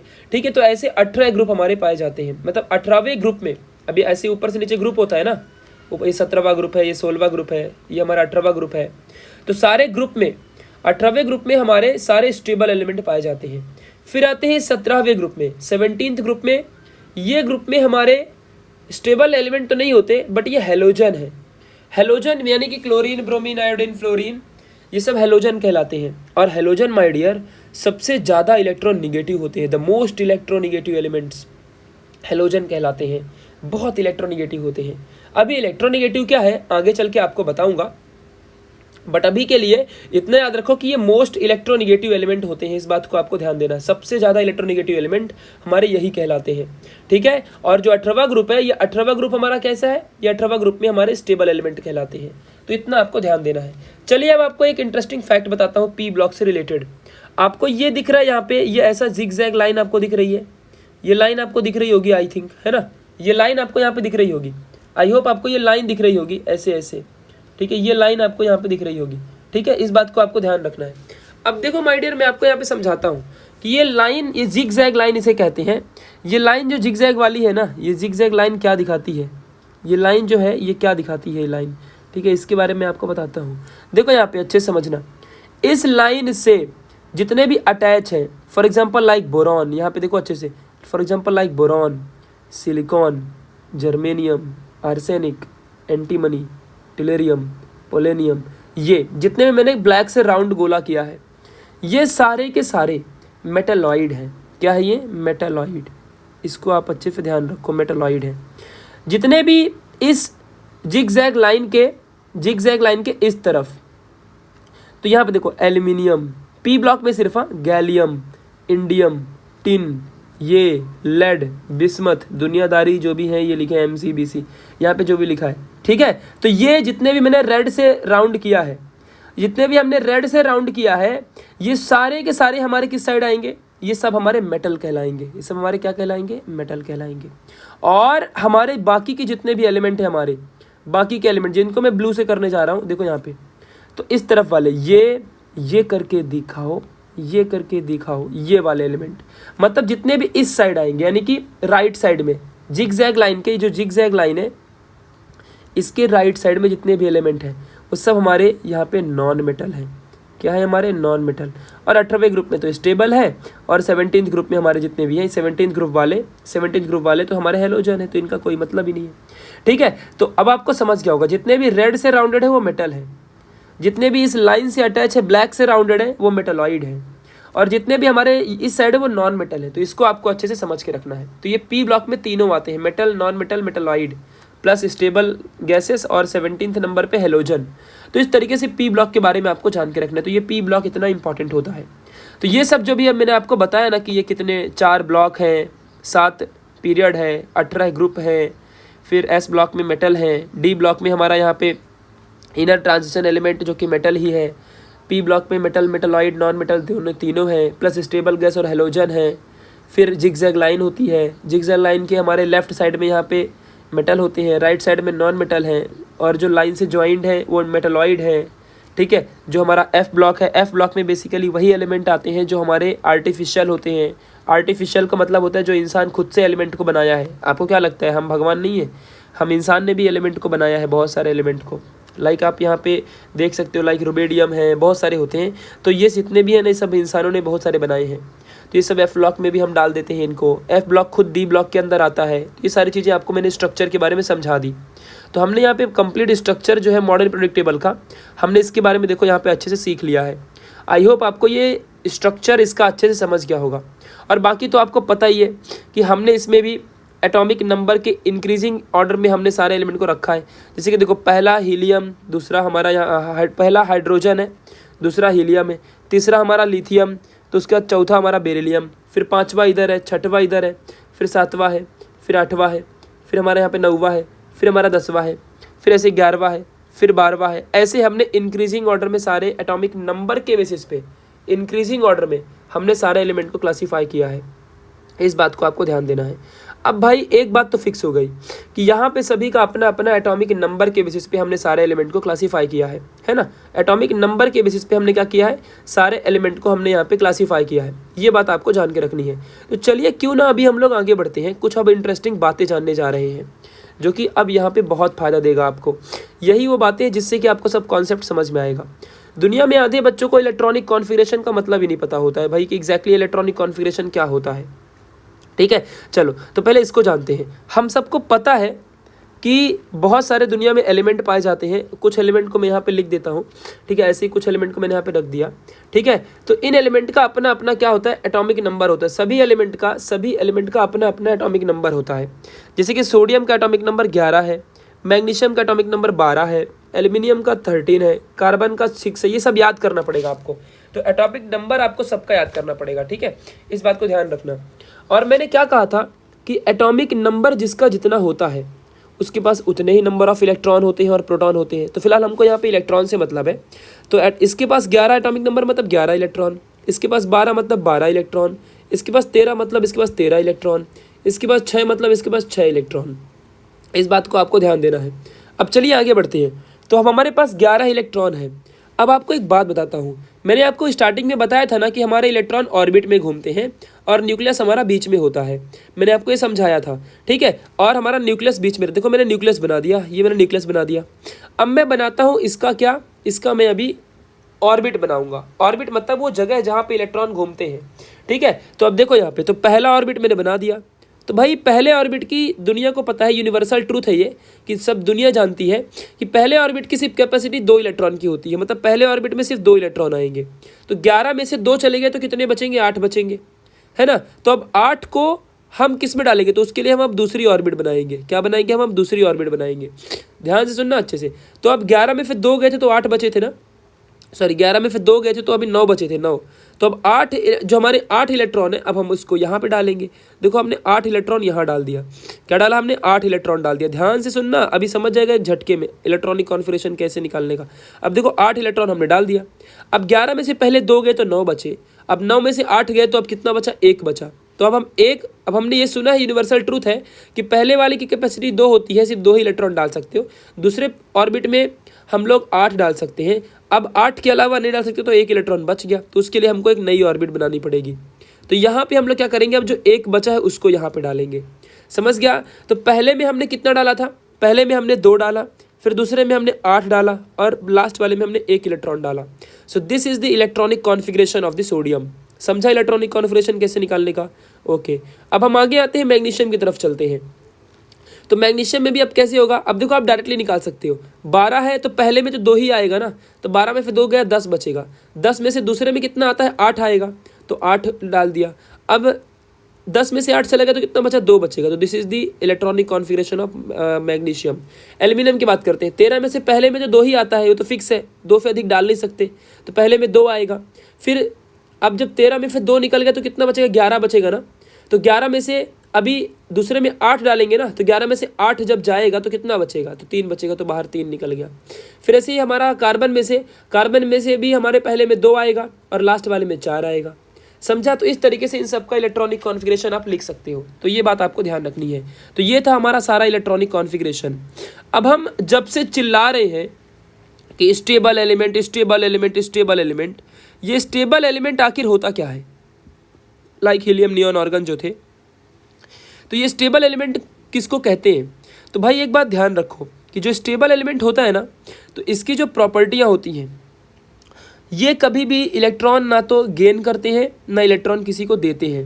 दूसरी इंपॉर्टेंट बातें हैं कि जो हमारा यहाँ पे स्टेबल गैस है, इनके देखो अभी आप एक चीज़ देख सकते हो एक चीज़ यहाँ पे कि इनके बाहर वाले सेल में देखो, अभी ये बाहर जो 1 इलेक्ट्रॉन लिखा है, इसका मतलब क्या है कि ये सबसे बाहर वाले में रहेगा। ये बाहर 2 है तो इसके बाहर में 2 आते, 2 इलेक्ट्रॉन इसके बाहर आते। यहाँ पे 3 है तो इसके बाहर कितने आते, 3 इलेक्ट्रॉन आते। ये बाहर का मतलब सबसे आउटर मोस्ट वाला ना, ये वाला ऑर्बिट सबसे आउटर मोस्ट कहलाता है और ये वाला सबसे इनर मोस्ट कहलाता है। तो बाहर वाले आउटर मोस्ट ऑर्बिट में यहाँ पे 1 इलेक्ट्रॉन है, देखो यहाँ पे 1 लिखा है, यहाँ पे 2 मतलब इसमें 2 आएंगे, इसमें 3 आएंगे, इसमें 4 आएंगे। तो कभी भी स्टेबल एलिमेंट उसको कहते हैं जिसके आउटर मोस्ट ऑर्बिट में यहाँ पे 8 इलेक्ट्रॉन रहे, आउटर मोस्ट ऑर्बिट में 8 इलेक्ट्रॉन रहे, या तो 2 भी चलेगा, या तो 2 रहे या तो 8 रहे। समझा अच्छे से, इस तरीके से आपको समझ के रखना है। तो वही एलिमेंट हमारा स्टेबल कहलाएगा, ठीक है। अब जैसे कि फॉर एग्जांपल मैं आपको दिखाता हूँ, कोई भी यहाँ से एलिमेंट उठाओ स्टेबल वाला। आप अगर चलो नियॉन उठा लो, जिसका एटॉमिक नंबर कितना है, 10 है, ठीक है। आप उठा लो, यहाँ पे नियॉन उठा लो, नियॉन देखो यहाँ पे दिखाता हूँ आपको। तो नियॉन का एटॉमिक नंबर कितना है, 10 है। अब देखो यहाँ पे बनाता हूँ इसका, तो पहले 2 और देन 8, देखो हो गया ना। बाहर कितना है, 8 है, बाहर कितना है, 8 है। समझे। तो ये स्टेबल एलिमेंट है। तो एक बात ध्यान रखो कि जितने भी हमारे यहाँ पे एलिमेंट होते हैं, देखो जितने भी हमारे यहाँ पे एलिमेंट है, ये वाले एलिमेंट, ये सारे एलिमेंट किसको छोड़ के, इस 18वें ग्रुप को छोड़ के, 18वें ग्रुप को छोड़ के बाकी सारे एलिमेंट अनस्टेबल होते हैं। सिर्फ 18वां ग्रुप का एलिमेंट ही स्टेबल होता है। क्योंकि इसके आउटर मोस्ट ऑर्बिट में 8 इलेक्ट्रॉन होते हैं, इसका ऑक्टेट कंप्लीट होता है। तो अगर मान लो यहाँ के सारे एलिमेंट को स्टेबल बनाना है तो कुछ भी करके ये सारे एलिमेंट क्या करेंगे, ट्राई करेंगे कि ये सारे एलिमेंट बन जाएं 18वें ग्रुप जैसा, मतलब कि इनके आउटर मोस्ट ऑर्बिट में भी सिर्फ 8 इलेक्ट्रॉन ही रह जाए, ऐसा ये ट्राई करेंगे। तो ध्यान दो अभी अच्छे से यहाँ पे, तो ये सारे एलिमेंट कोशिश करते हैं कि इनके भी आउटर मोस्ट ऑर्बिट में सिर्फ 8 इलेक्ट्रॉन ही बचे। तो अगर ऐसा ही करना है तो आप बताओ कि अगर मान लो ये सोडियम है तो ये सोडियम क्या करे कि इसके बाहर 8 इलेक्ट्रॉन आ जाए, ये 1 की जगह में 8 बन जाए। तो या दो ही रास्ते हैं, या तो ये 1 इलेक्ट्रॉन को भगा दे तो ये अपने आप, देखो अगर ये इलेक्ट्रॉन को भगा देगा तो ये वाला फिर आउटर मोस्ट वाला बन जाएगा ना। देखो अगर ये इलेक्ट्रॉन ही नहीं रहेगा तो फिर ये ऑर्बिट रहेगा क्या, नहीं रहेगा ना, तो फिर ये वाला आउटर मोस्ट बन जाएगा, तो आउटर मोस्ट में 8 बन गए। और या तो ये कहीं से क्या करे, ये 7 इलेक्ट्रॉन कहीं से ले ले, बट कभी भी कोई ज़िंदगी में 7 इलेक्ट्रॉन डोनेट नहीं करता, कोई देता ही नहीं, तो ये लेगा कैसे 7 इलेक्ट्रॉन, तो इसीलिए ये वाला पॉसिबल नहीं है, तो ये वाला पॉसिबल है। ठीक है, तो ये यही करता है, हमारा इलेक्ट्रॉन हमारा सोडियम 1 इलेक्ट्रॉन लॉस कर देता है और स्टेबल बन जाता है। ऐसे ही मैग्नीशियम भी यहाँ पे 2 इलेक्ट्रॉन लॉस कर देगा, ऐसे एल्यूमिनियम भी 3 लॉस कर देगा। लेकिन कार्बन क्या करेगा, कार्बन हमारा 4 इलेक्ट्रॉन यहाँ पे क्या करता है, शेयर करता है। ये आप कार्बन कंपाउंड में सीखोगे। तो इस तरीके से हमारे दुनिया के सारे एलिमेंट ट्राई करते हैं कि उनका भी इलेक्ट्रॉनिक कॉन्फ़िगरेशन, देखो अभी इसका 2-8 बन गया, ये हमारा यहाँ पे किसके जैसा बन गया, हमारा ये हमारा नियॉन जैसा बन गया ना। आपको समझ रहे हो ना, ये किसके जैसा बन गया, ये हमारा नियॉन जैसा बन गया है ना। समझ रहे हो कि नहीं समझ रहे हो, अगर यहाँ पे बना ही है तो ये किसके जैसा बन गया, नियॉन जैसा, नियॉन है, सॉरी मैंने यहाँ पे सोडियम लिख दिया था, नियॉन है। ठीक है, तो देखो इसका भी 2,8 था ना, इसका 2,8 था ना, देखो इसका भी तो 2,8 बन गया। तो सारे एलिमेंट ट्राई करते हैं कि उनका भी इलेक्ट्रॉनिक कॉन्फ़िगरेशन स्टेबल एलिमेंट जैसा दिखने लगे, उनका भी इलेक्ट्रॉनिक कॉन्फ़िगरेशन कैसा दिखने लगे, स्टेबल एलिमेंटों जैसा उनका भी इलेक्ट्रॉनिक कॉन्फ़िगरेशन दिखने लगे। अब चाहे उसके लिए उन्हें इलेक्ट्रॉन लॉस करना पड़े और या तो उसके लिए उन्हें इलेक्ट्रॉन गेन करना पड़े। फॉर एग्जांपल गेन कौन करेगा, देखो ऑक्सीजन का एटॉमिक नंबर होता है 8, इलेक्ट्रॉनिक कॉन्फ़िगरेशन बनेगा 2,6। तो अब आप ही बताओ ये क्या अपने 6 इलेक्ट्रॉन लॉस करेगा क्या, नहीं, तो ये क्या करेगा 2 इलेक्ट्रॉन कहीं से गेन कर लेगा और ये बना देगा 2,8। देखो ऑक्सीजन भी बन गया ना 2,8, यानी कि हमारे इसके जैसा, ये नियॉन जैसा। तो सारे एलिमेंट दुनिया के ट्राई करते हैं कि चाहे वो गेन कर ले इलेक्ट्रॉन और या तो कुछ इलेक्ट्रॉन को चाहे भगाना पड़े तो भगा दो यार, लेकिन ना वो ट्राई करते हैं कि वो सारे एलिमेंट हमारे स्टेबल गैसेस जैसा बन जाए। सारे एलिमेंट ट्राई करते हैं कि वो स्टेबल गैसेस जैसा बन जाए। ठीक है, तो इस बात को आपको ध्यान देना, चाहे वो ऑक्सीजन हो तो ऑक्सीजन लेके बन जाता है, हमारे यहाँ पे सोडियम और मैग्नीशियम ये इलेक्ट्रॉन दे के बन जाते हैं स्टेबल। तो कोई इलेक्ट्रॉन लेके स्टेबल बनता है तो कोई इलेक्ट्रॉन दे के स्टेबल बनता है। ठीक है, ये बात आपको जान के रखनी है। अब जैसे कि यहाँ पे आप देख लो, यहाँ पे आप थोड़ा सा यहाँ पे समझोगे तो आप सब जानोगे। जैसे कि देखो ये हमारा है पोटेशियम और ये हमारा यहाँ पे देखो ऑर्गन। मैं आपको पोटेशियम और ऑर्गन देखो दोनों यहाँ दिखाता हूँ। देखो यहाँ पे ये है पोटेशियम और ये है देखो ऑर्गन, समझ रहा है। देखो ये है ऑर्गन और ये है हमारा पोटेशियम, समझ रहा है। देखो तो ये है हमारा यहाँ पे ऑर्गन और ये है हमारा पोटेशियम, समझा। इस तरीके से आपको ध्यान देना है। तो ये पोटेशियम अनस्टेबल है जबकि ऑर्गन जो है हमारा एर्गॉन हमारा स्टेबल है। तो पोटेशियम ट्राई करेगा कि ये ऑर्गन जैसा बन जाए। कैसे, देखो यहाँ पे आपको दिखाता हूँ, इसमें आ जाओ। देखो यहाँ पे क्या बनेगा, पोटेशियम का इलेक्ट्रॉनिक कॉन्फ़िगरेशन होता है 2,8,8,1 और ऑर्गन का होता है 2,8,8। तो अब देखो ये बाहर का जो 1 इलेक्ट्रॉन है यही तो एक फोकट में बैठा है जो हमारे पोटेशियम को अनस्टेबल बना रहा है। अगर ये 1 इलेक्ट्रॉन गायब हो जाए तो हमारे इसका आउटर मोस्ट ये वाला बन जाएगा, ये हमारा जो 8 है ये वाला बन जाएगा। समझ रहे ना, आपको समझ रहे कि नहीं समझ रहे। देखो यहाँ पे ये अगर आउटर मोस्ट एक गायब हो जाए तो इसका ये वाला फिर आउटर मोस्ट बन जाएगा ना, यानी कि ये तब 8 जो है आउटर मोस्ट में आ जाएगा, तो हमारा पोटेशियम स्टेबल कहलाएगा। तो यही रीज़न है कि जो ये बाहर का 1 इलेक्ट्रॉन है ना इस वाले ऑर्बिट में, आउटर मोस्ट में, तो ये वाले ऑर्बिट को, ये वाले इलेक्ट्रॉन को अगर तुम भगा देते हो तो तुम देखो यहाँ पे 2,8,8 जैसा दिखने लगोगे। ठीक है, तो देखो ये तुम बन गए ना ऑर्गन जैसा। तो सारे एलिमेंट ट्राई करते हैं कि वो स्टेबल गैसेस जैसा दिखने लगे। ठीक है, तो यहाँ पे 2,8,8,1 है ना, तो ये 1 इलेक्ट्रॉन को लॉस करोगे तो तुम ऑर्गन जैसा दिखने लगोगे, समझा। तो दुनिया के सारे एलिमेंट ट्राई करते हैं कि वो लास्ट जो 18th ग्रुप है ना उसके जैसा वो दिखने लगे, उसके जैसा वो भी दिखने लगे, समझा। तो यही चीज़ आप यहाँ पे देख सकते हो। देखो ये है ऑर्गन का हमारे इलेक्ट्रॉनिक कॉन्फ़िगरेशन और इसका ऑर्बिट। तो जब ये 1 इलेक्ट्रॉन लॉस कर देगा तो ये भी ऐसा ही दिखेगा ना, देखो ना ये भी वैसे ही दिखेगा सेम टू सेम। ये बाहर का ऑर्बिट फिर गायब हो जाएगा, ये बाहर का ऑर्बिट गायब हो जाएगा, ये वाला जो ऑर्बिट है ना बाहर का, ये चौथा ऑर्बिट, ये 4th ऑर्बिट, ये गायब हो जाएगा, समझा। और फिर ये ऐसा दिखने लगेगा। ठीक है, तो हमारा जो पोटेशियम है ये हमारा ऑर्गन जैसा दिखने लगता है। तो ये हमारा सब इलेक्ट्रॉनिक कॉन्फ़िगरेशन का कमाल है कि सारे एलिमेंट ट्राई करते हैं कि वो भी स्टेबल गैसेस जैसा दिखने लगे। ठीक है, चलिए अब अगले कॉन्सेप्ट की तरफ चलते हैं। देखो भाई यहाँ पे, सॉरी देखो यहाँ पे, तो वैलेंसी एंड वैलेंस इलेक्ट्रॉन, अब इसको हम थोड़ा समझते हैं। बहुत सारे बच्चों को यहीं पे कन्फ्यूजन होता है और आधे बच्चे अपने कॉन्सेप्ट को भूल जाते हैं और 11th और 12th में जाने के बाद उनको प्रॉब्लम होती है। अब मैं आपको सिखाता हूँ कि वैलेंसी और वैलेंस इलेक्ट्रॉन एग्जैक्टली कहलाते क्या हैं। देखो आप, बहुत आसान कॉन्सेप्ट है। आपने वैलेंसी तो आपने जान भी लिया, आपको वैलेंसी आ भी गई है। देखो यहाँ पे मैं कुछ एलिमेंट यहाँ पे लिखता हूँ, पहले वैलेंस इलेक्ट्रॉन के बारे में समझ लो, ठीक है। देखो यहाँ पे, अच्छा पहले रुक जाओ, पहले वैलेंसी सीख लो। सोडियम है, मैग्नीशियम है, एल्यूमिनियम है, फिर आपके पास ऑक्सीजन है। कुछ लोग कहते हैं वैलेंसी क्या होती है कि आउटर, कुछ लोगों का मानना है जो कि गलत है, कुछ लोग कहते हैं कि आउटर मोस्ट ऑर्बिट में जितने नंबर ऑफ इलेक्ट्रॉन प्रेजेंट है वही हमारा वैलेंसी कहलाती है। अरे भाई पागल हो क्या? चलो अभी यहाँ देखो, आपके हिसाब से तब तो सोडियम का वैलेंसी, यहाँ पे देखो सोडियम का एटॉमिक नंबर 11 है, तो इसका इलेक्ट्रॉनिक कॉन्फिगरेशन 2,8,1 है। फिर मैग्नीशियम का यहाँ पे 12 है, तो यहाँ पे 2,8,2 है। फिर एल्यूमिनियम का 13 है, 2,8,2 है, यहाँ पे सॉरी 3 है। फिर ऑक्सीजन का यहाँ पे 2,6 है। तो तुम्हारे अकॉर्डिंग जो आउटर मोस्ट ऑर्बिट में इलेक्ट्रॉन है वही उसकी वैलेंसी कहलाती है। तो इसका मतलब ठीक है, मैं मानता हूँ कि तुम्हारे अकॉर्डिंग भी सोडियम का 1 है तो उसकी वैलेंसी 1 होती है, मैग्नीशियम का 2 तो उसकी वैलेंसी 2 होती है, एल्यूमिनियम का 3 तो इसकी वैलेंसी 3 होती है, और ऑक्सीजन का 6 है तो क्या इसकी वैलेंसी 6 होती है क्या? ऑक्सीजन की वैलेंसी 6 होती है क्या? नहीं। तो अब समझा आपका कॉन्सेप्ट रॉन्ग है। मे बी कुछ एलिमेंट में आपका कॉन्सेप्ट डोबे रनर जैसा सेटिस्फाई हो रहा है, बट सभी में आपका सेटिस्फाई कॉन्सेप्ट नहीं हो रहा है। तो कौन सा कॉन्सेप्ट है जो सब में सेटिस्फाई होगा? अब देखो मैं बताता हूँ। कभी भी एक बात जिंदगी में ध्यान रखना कि सभी एलिमेंट क्या कर रहे थे, अभी हमने देखा था कि सभी एलिमेंट ट्राई कर रहे थे कि वो स्टेबल हो जाए, है ना। सारे एलिमेंट ट्राई कर रहे थे कि वो स्टेबल हो जाने चाहिए, वो सारे एलिमेंट यही ट्राई कर रहे थे कि वो सारे एलिमेंट स्टेबल हो जाए। तो स्टेबल होने के लिए क्या कर रहे थे? जैसे कि सोडियम में भाई तो वो अपना एक इलेक्ट्रॉन लॉस करके 2,8 बना रहा था, तो ये एक इलेक्ट्रॉन क्या कर रहा है? ये एक इलेक्ट्रॉन लॉस कर रहा है स्टेबल होने के लिए। मैग्नीशियम क्या कर रहा है? 2 इलेक्ट्रॉन लॉस करेगा स्टेबल होने के लिए। एल्यूमिनियम 3 इलेक्ट्रॉन लॉस करेगा स्टेबल होने के लिए, तब ना बाहर का इलेक्ट्रॉन गायब होगा तो 2,8 बचेगा, बाहर 8 बचेगा। बट ये अपना ऑक्सीजन क्या करेगा भाई? क्या ऑक्सीजन भी 6 इलेक्ट्रॉन लॉस करता है क्या स्टेबल होने के लिए? नहीं। ऑक्सीजन 2 इलेक्ट्रॉन गेन करेगा और ये 2,8 बनाएगा। तो ऑक्सीजन ने कितने इलेक्ट्रॉन गेन किया स्टेबल होने के लिए? 2 इलेक्ट्रॉन गेन किया।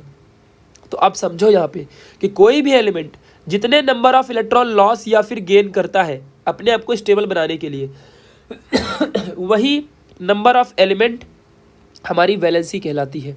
वही नंबर ऑफ एलिमेंट हमारा क्या कहलाता है? वैलेंसी।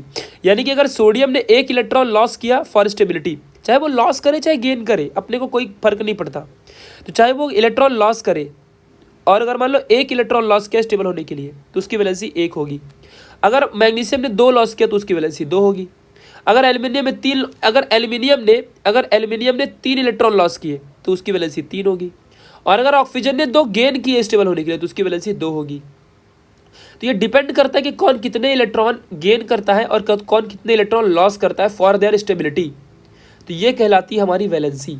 समझा आज से अभी वैलेंसी क्या है, वैलेंसी क्या होती है? अब से आपको क्लियर कट हो गया, अच्छे से समझ में आया कि नहीं समझ में आया? ठीक है। तो कोई भी आउटर मोस्ट ऑर्बिट में जितने इलेक्ट्रॉन होते हैं वो वैलेंसी नहीं होती है, ठीक है। वैलेंसी क्या होती है कि अगर तुम कितने नंबर ऑफ इलेक्ट्रॉन लॉस करते हो स्टेबल होने के लिए या फिर गेन करते हो स्टेबल होने के लिए, तो वही नंबर ऑफ इलेक्ट्रॉन हमारी क्या कहलाती है? वैलेंसी कहलाती है। तो ऑक्सीजन की वैलेंसी 2 होती है, आपने सुना होगा। क्यों 2 होती है? क्योंकि वो 2 इलेक्ट्रॉन गेन करता है। और एल्यूमिनियम की 3 होती है, क्यों? क्योंकि वो 3 इलेक्ट्रॉन लॉस करता है फॉर स्टेबिलिटी, ना कि उसके बाहर 3 प्रेजेंट है या 2 प्रेजेंट है, 1 प्रेजेंट है इसलिए। ऐसे में तो फिर ऑक्सीजन की वैलेंसी 6 होती है, बट 6 थोड़ी होती है, उसकी तो सिर्फ 8 ही वैलेंसी होती है ना। समझा कि नहीं समझा अच्छे से? इस बात को आपको अपने दिमाग में बिठा के रखना है। चलिए अब आते हैं वैलेंस इलेक्ट्रॉन में। What is exactly valence electron? तो भाई आपने एक चीज़ देखा कि जैसे कि अगर मान लो सोडियम है, ठीक है, चलो मान लो मैं सोडियम नहीं एल्यूमिनियम बनाता हूँ, एल्यूमिनियम है, इसका एटॉमिक नंबर 13 है।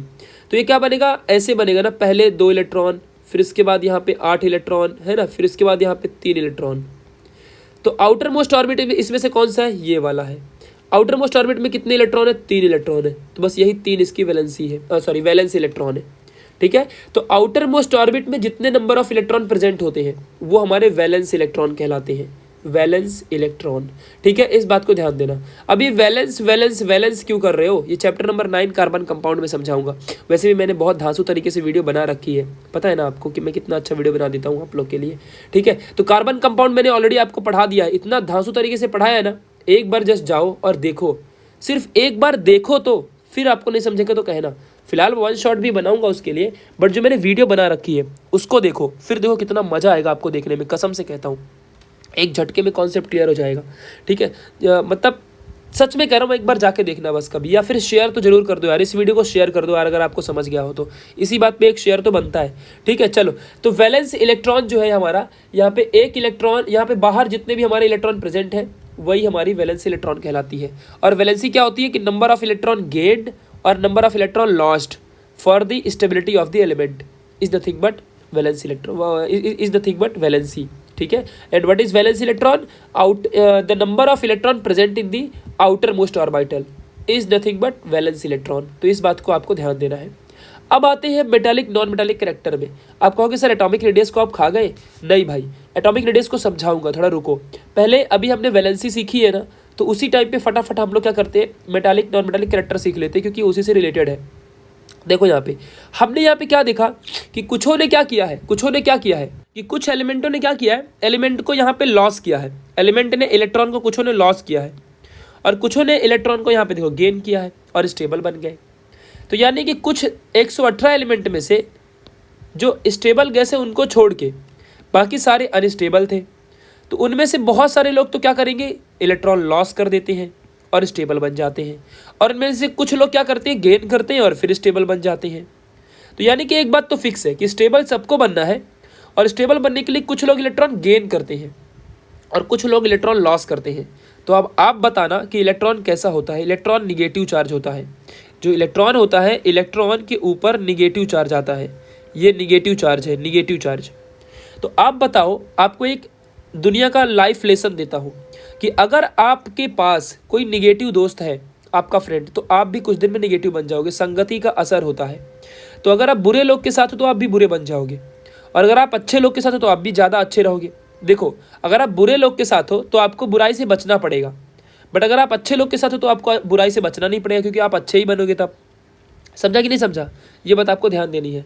तो अगर आपके पास, अगर कोई बंदा कोई एलिमेंट 118 में से इलेक्ट्रॉन को गेन करता है, तो इलेक्ट्रॉन तो निगेटिव होता है ना। तो अगर कोई इलेक्ट्रॉन गेन करेगा, जैसे कि अगर मान लो कोई एलिमेंट ए नाम का है, तो ए अगर इलेक्ट्रॉन गेन करता है तो वो भी निगेटिव बन जाएगा। तो यहाँ पे जो ऑक्सीजन है, इसने क्या किया, इलेक्ट्रॉन को गेन किया है, तो ये ऑब्वियस सी बात है कि ऑक्सीजन हमारा निगेटिव बन जाएगा। लेकिन जो सोडियम, मैग्नीशियम और एल्यूमिनियम है, इन्होंने क्या किया है, इन्होंने इलेक्ट्रॉन को लॉस किया है। तो ये कैसे बन जाएंगे? जब इलेक्ट्रॉन को लॉस करोगे, यानी इलेक्ट्रॉन को भगाओगे, तो इलेक्ट्रॉन कैसा होता है, निगेटिव होता है। तो जब तुम निगेटिविटी को भगाओगे, निगेटिव चीज़ को जब तुम भगाओगे, तो तुम्हारे अंदर क्या बचेगी, पॉजिटिविटी बचेगी। तो ये सब के सब पॉजिटिव बनाते हैं। आपको आगे बताऊंगा कि कैसे पॉजिटिव बनाते हैं, कैसे निगेटिव बनाते हैं। समझा अच्छे से मैंने क्या बोला? इस चीज़ को आप ध्यान रखो। चलो अभी यहाँ पे आते हैं नॉन मेटालिक और मेटालिक कैरेक्टर में। अब यहाँ पे बस ध्यान से समझना। अब आपको एक बहुत ही दुनिया का बेस्ट रूल बताता हूँ, यहाँ पे जरा ध्यान से सुन के लो बस। ठीक है, सुनो। दुनिया में जो मेटल होता है, दुनिया में जो मेटल होता है, वो जिंदगी में हमेशा इलेक्ट्रॉन लॉस करता है। क्या करता है? इलेक्ट्रॉन हमेशा वो लॉस करता है। और दुनिया में जो नॉन मेटल होता है, दुनिया में जो नॉन मेटल होता है, वो जिंदगी में हमेशा वो क्या करता है, इलेक्ट्रॉन को हमेशा गेन करता है। क्या करता है वो हमेशा? वो हमेशा इलेक्ट्रॉन को क्या करता है, गेन करता है। इलेक्ट्रॉन हमेशा वो गेन करता है। इस बात को आपको ध्यान देना है। और यही रीज़न है कि हमारा ऑक्सीजन यहाँ नॉन मेटल है, और ये देखो इलेक्ट्रॉन गेन करके स्टेबल बना है। और सोडियम, मैग्नीशियम, एल्यूमिनियम में मेटल है, इसीलिए ये हमारा क्या किया, यहाँ पे इलेक्ट्रॉन को लॉस किया है। समझा अच्छे से? चलो अब आगे आते हैं। अब यहाँ पे ध्यान दो, जो बंदा इलेक्ट्रॉन को लॉस करता है वो बंदा बन जाता है इलेक्ट्रो पॉजिटिव। क्या बनता है वो? इलेक्ट्रो पॉजिटिव बन जाता है। क्या बन जाता है वो? इलेक्ट्रो पॉजिटिव बन जाता है। और जो इलेक्ट्रॉन को गेन करता है वो कैसा बन जाता है? इलेक्ट्रो निगेटिव बन जाता है। निगेटिव मतलब इलेक्ट्रॉन की निगेटिव चार्ज आती है, और पॉजिटिव मतलब इलेक्ट्रॉन का पॉजिटिव बन जाता है। फॉर एग्जाम्पल जैसे कि अगर देखो सोडियम है और इसने अगर इलेक्ट्रॉन लॉस कर दिया, देखो एक इलेक्ट्रॉन इसने लॉस्ट कर दिया, तो यहाँ पे क्या आएगा, सोडियम प्लस आ जाएगा एक। दिख रहा है आपको यहाँ पे? समझा मैंने क्या बोला? देखो ये एक इलेक्ट्रॉन इसने लॉस कर दिया तो इसके ऊपर सोडियम प्लस आ गया। समझा? और अगर यहीं पर हमारा एक क्लोरीन है मान लो, तो हमारा मान लो यहीं पे एक क्लोरीन है। अब देखो यहाँ पे क्लोरीन का समझना, मान लो यहाँ पे क्लोरीन है, तो क्लोरीन ने अगर एक इलेक्ट्रॉन गेन कर लिया, देखो प्लस कर दिया ना मैंने, तो ये बन जाएगा क्लोरीन माइनस। समझ रहे हैं? आपको माइनस बन जाएगा। तो इस तरीके से आपको यहाँ पे ध्यान देना है। देखो क्लोरीन ने एक इलेक्ट्रॉन गेन कर लिया ना, ऐड कर रहा हूँ ना, ऐड यानी गेन किया, तो ये क्लोरीन माइनस बन गया। और ये सोडियम नॉर्मल था पहले, और एक इलेक्ट्रॉन जब उसने लॉस कर दिया, ये प्लस बाहर जो लिखते हैं ये लॉस होता है, तो ये लॉस कर दिया, तो ये हमारा देखो यहाँ पे पॉजिटिव बन गया। तो जो यही है इलेक्ट्रो पॉजिटिव, देखो पॉजिटिव बन गया। तो मेटल हमेशा इलेक्ट्रॉन लॉस करते हैं और इलेक्ट्रो पॉजिटिव बन जाते हैं, और जो नॉन मेटल है वो हमेशा इलेक्ट्रॉन गेन करते हैं और वो हमेशा इलेक्ट्रो निगेटिव बन जाते हैं। समझा अच्छे से मैंने क्या बोला? एक बात आपके दिमाग में क्लियर हो गई, अच्छे से समझ में आया अच्छे से, कि मेटल जिंदगी में हमेशा इलेक्ट्रॉन लॉस करते हैं और नॉन मेटल हमेशा इलेक्ट्रॉन गेन करते हैं। आपको यहाँ पे थोड़ा एक बहुत ही अच्छी बात बताता हूँ, आयोनिक कंपाउंड से रिलेटेड। आयोनिक कंपाउंड से रिलेटेड आपको एक बात बताता हूँ। देखो यहाँ पे आयोनिक कंपाउंड हमेशा किससे बनते हैं? आयंस से बनते हैं। अब ये आयंस क्या होते हैं आप जानते हो, आपको मैंने बता दिया कि आयंस क्या है, बस आपको पहचानना है। तो आयन दो टाइप के होते हैं, कटायन और एक होता है अनायन। ठीक है, यहाँ ध्यान दो, आपको चैप्टर नंबर 8 में भी फायदा देगा ये। ठीक है, देखो तो कटायन हमेशा कब बनाता? कटायन हमेशा पॉजिटिव होते हैं, और कोई भी बंदा पॉजिटिव कब बनता है? जब वो इलेक्ट्रॉन को लॉस करेगा। जैसे कि आपके पास निगेटिविटी है, इलेक्ट्रॉन है, तो आप उसको लॉस करोगे तभी ना। और लॉस कौन करता है? हमेशा मेटल, यानी कि इनडायरेक्टली कौन कटायन बनाएगा? मेटल ही हमेशा कटायन बनाएंगे। समझ गया अच्छे से मैं क्या कह रहा हूँ? समझ गया अच्छे से? हाँ, तो मेटल ही हमेशा कटायन बनाएगा। फॉर एग्जांपल जैसे कि सोडियम प्लस, मैग्नीशियम कितना लॉस करता है? 2, तो 2 प्लस। एल्यूमिनियम कितना लॉस करता है? तो 3 प्लस। ये सब हमारे कटायन है। ये सोडियम प्लस जो लिखा है ना प्लस, ये सब कटायन है, ये सब कटायन है। समझा? चलो आगे बढ़ते हैं। एनायन कौन बनाता है? एनायन निगेटिव होते हैं, हमेशा याद रखो। और निगेटिव कोई कब होता है? जब वो इलेक्ट्रॉन को गेन करता है, कोई भी चीज। ठीक है, और गेन कौन करता है? हमेशा नॉन मेटल। कौन गेन करते हैं? हमेशा non metal. And this is the reason behind it कि हमेशा नॉन मेटल ही अनायन बनाते हैं। इस बात को आपको ध्यान रखना है। ठीक है, for example like chlorine minus, ठीक है, ऐसे आपको समझ के रखना है। जैसे ब्रोमीन माइनस, आयोडीन माइनस, आपको इसको ध्यान रखना है। तो ये सब हेलोजन है, बट स्टिल ये यार हमारे ये नॉन मेटल है। समझा? तो जिसके ऊपर निगेटिव चार्ज होता है तो पहले ही समझ जाना कि वो नॉन मेटल है, और जिसके ऊपर पॉजिटिव चार्ज होता है तो पहले समझ जाना कि वो मेटल है, और ये हमेशा इलेक्ट्रॉन लॉस करता है। और जिसके ऊपर निगेटिव हो इलेक्ट्रॉन गेन करता है, और वो अनायन बनाता है, और जो लॉस करता है वो कटायन बनाता है। समझा? इसी तरीके से अगर मान लो एक कटायन और एक अनायन पास में आते हैं तो इनके बीच में एक अट्रैक्शन होता है, और अट्रैक्शन होकर ये एक कंपाउंड बनाते हैं जिसका नाम है आयोनिक कंपाउंड। समझ में आया अच्छे से मैं क्या बोल रहा हूँ? तो इसका नाम क्या है? ये आयोनिक कंपाउंड। तो इस बात को आपको अच्छे से समझ के रखना है, जो कि बहुत ज़्यादा इंपॉर्टेंट था। तो अब क्लियर हुआ पॉइंट कि कैसे आयोनिक कंपाउंड बनता है? कटायन और अनायन के कॉम्बिनेशन से। What is ionic compound? It is the combination of अनायन and the cation is nothing but ionic compound. ठीक है, इस बात को आपको अच्छे से समझ के रखना है, जो कि बहुत ज़्यादा इंपॉर्टेंट है। अब देखो यहाँ पे कैरेक्टर के बारे में थोड़ा सा और अच्छे से आपको बता देता हूँ कि अगर मान लो आप लोग, फॉर एग्जाम्पल के लिए अगर मान लो आप लोग यहाँ पे क्या करते हो, अपने मॉडर्न पीरियोडिक टेबल में ये बताया, इसको याद करके जाना कि अगर मान लो आप लेफ्ट से राइट में जाते हो तो आपका इंक्रीजिंग इलेक्ट्रोनिगेटिविटी इंक्रीज क्यों होती है? क्योंकि यहाँ से नंबर ऑफ इलेक्ट्रॉन बढ़ता है ना। देखो पहले हमारा कौन था? हाइड्रोजन। देन हमारा यहाँ पे हीलियम था, तो इसका एटॉमिक नंबर 1 था, इसका 2 था। तो अब जिसका जितना एटॉमिक नंबर होता है उसके पास उतने इलेक्ट्रॉन होते हैं ना, और जिसके पास ज़्यादा इलेक्ट्रॉन होंगे वो इलेक्ट्रोनिगेटिव रहेगा। समझा कि नहीं समझा? कितना आसान है, याद है तो आबाद है, भूल गए तो बर्बाद है। इसके पहले आपको बताया था ना मैंने कि जिसके पास जितने एटॉमिक नंबर होते हैं उतना ही उसके पास इलेक्ट्रॉन होता है, और जिसके पास ज़्यादा इलेक्ट्रॉन होगा वो ज़्यादा इलेक्ट्रोनिगेटिव होगा। समझा अच्छे से? तो ये हमारा हाइड्रोजन है, ये हमारा हीलियम है। तो हाइड्रोजन के पास 1 इलेक्ट्रॉन है, इसके पास 2 इलेक्ट्रॉन है। तो इधर से इधर जाने में हमारा इलेक्ट्रॉन बढ़ा ना, इलेक्ट्रॉन बढ़ेगा तो इंक्रीजिंग इलेक्ट्रोनिगेटिविटी। और अगर इलेक्ट्रोनिगेटिविटी बढ़ती है तो मतलब कि उसका नॉन मेटालिक कैरेक्टर भी बढ़ता है। क्यों भाई? इलेक्ट्रोनिगेटिविटी किसके पास आती है? इलेक्ट्रोनिगेटिविटी किसके पास आती है? निगेटिव किसके पास आता है? जो अनायन होते हैं, यानी जो इलेक्ट्रॉन गेन करते हैं, यानी कि वो नॉन मेटल होते हैं। तो यहाँ पे देखो इलेक्ट्रोनिगेटिविटी उसके पास आएगी जो नॉन मेटल होंगे, तो नॉन मेटालिक कैरेक्टर ऐसे बढ़ता है। और अगर इलेक्ट्रोनिगेटिविटी बढ़ रही है इसका मतलब इलेक्ट्रो पॉजिटिविटी क्या हो रही है? डिक्रीज हो रही है, और मेटालिक कैरेक्टर भी डिक्रीज हो रहा है। चलो टॉप से डाउन में आते हैं। अभी पहला पॉइंट क्यों नहीं समझा रहा हूँ? क्योंकि एटॉमिक रेडियस क्या है उसको पहले समझाऊंगा, बाद में बताऊंगा।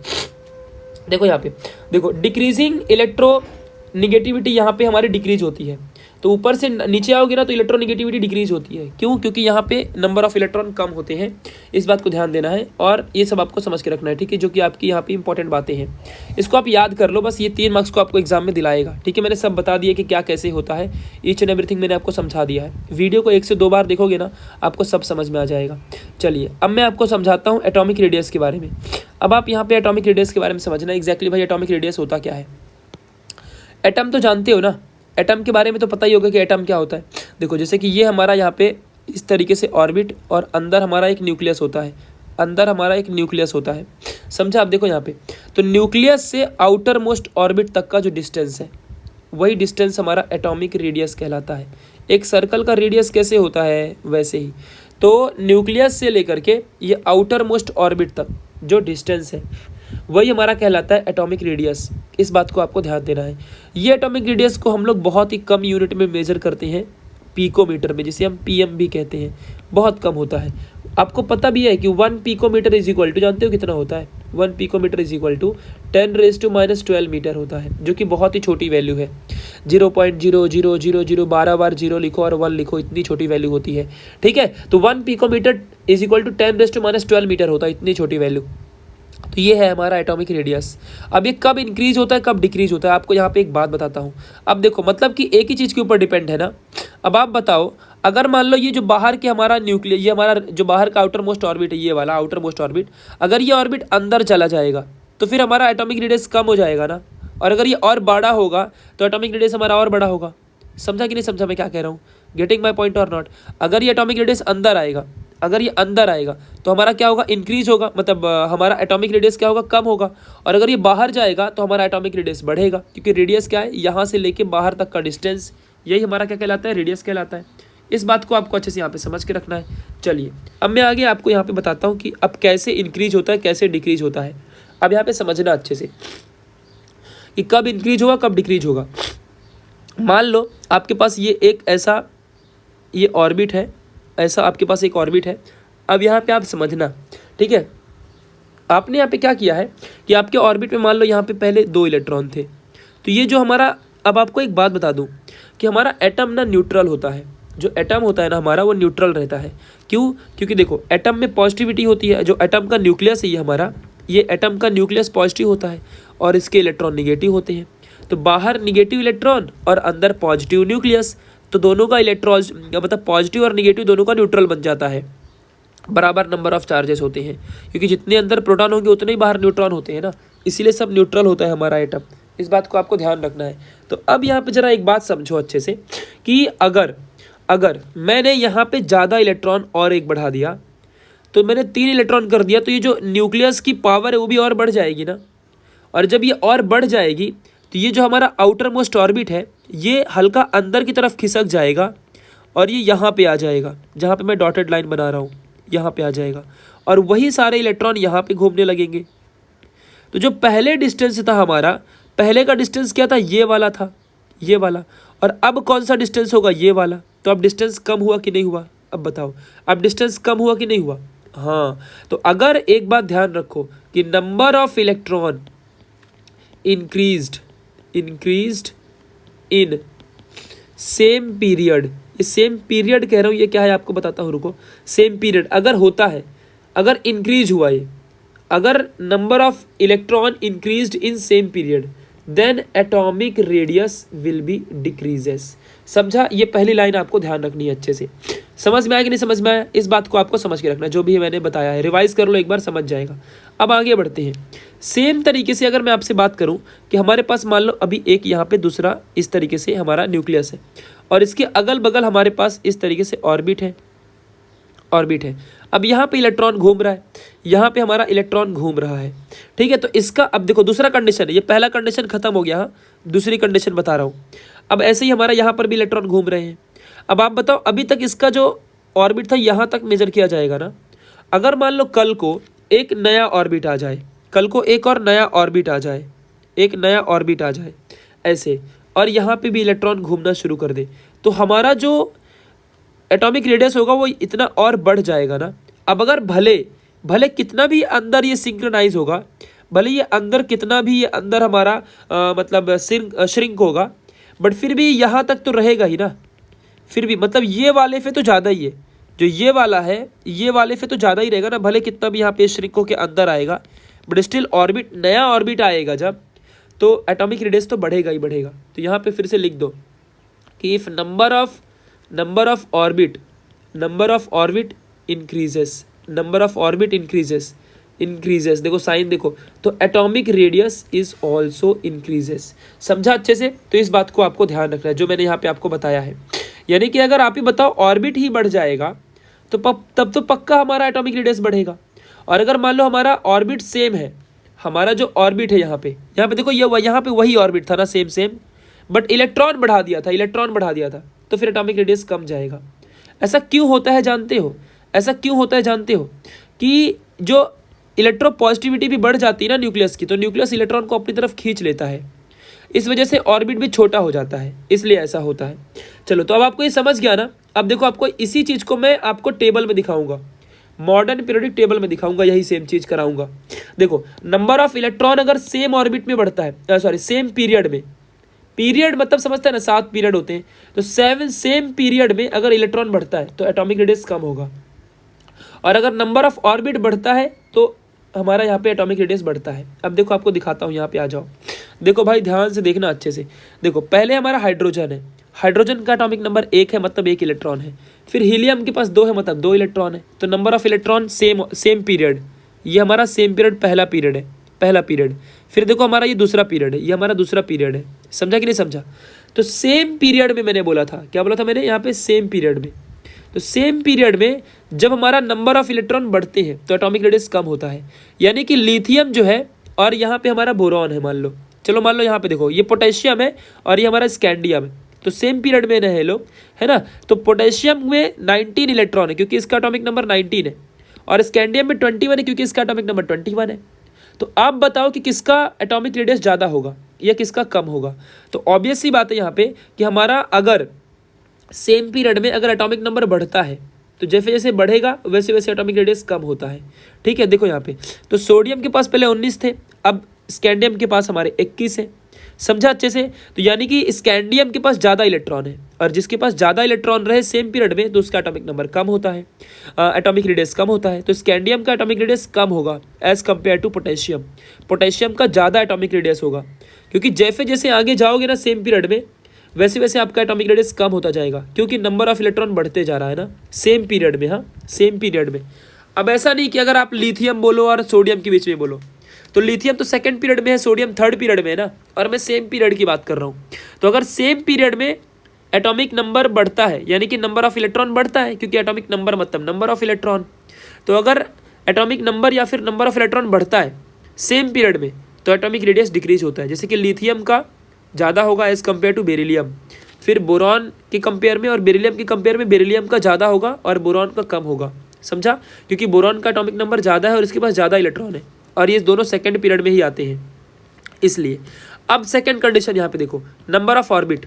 अब यहाँ पे जरा आ जाओ, जब आप टॉप से डाउन में आते हो ना तो आपका ऑर्बिट बढ़ता है, आप चाहे तो देख लो, आपके सोडियम में 3 ऑर्बिट हैं, जबकि पोटेशियम में 4 ऑर्बिट थे। हमने देखा था ना, 4 ऑर्बिट थे।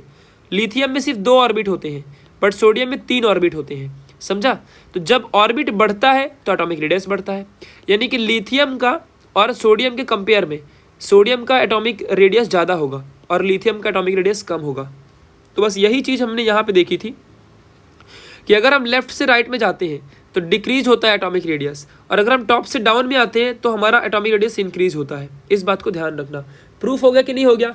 लेफ्ट से राइट जाने में क्यों होता है? क्योंकि देखो सेम पीरियड में अगर जाते हो तो एटॉमिक नंबर बढ़ेगा, मतलब इलेक्ट्रॉन बढ़ेंगे, और इलेक्ट्रॉन बढ़ेंगे तो एटॉमिक रेडियस कम होता है, क्योंकि इलेक्ट्रॉन बढ़ते हैं तो फिर पता है ना न्यूक्लियस खींच लेता है अपनी तरफ, तो छोटा हो जाता है हमारा एटम।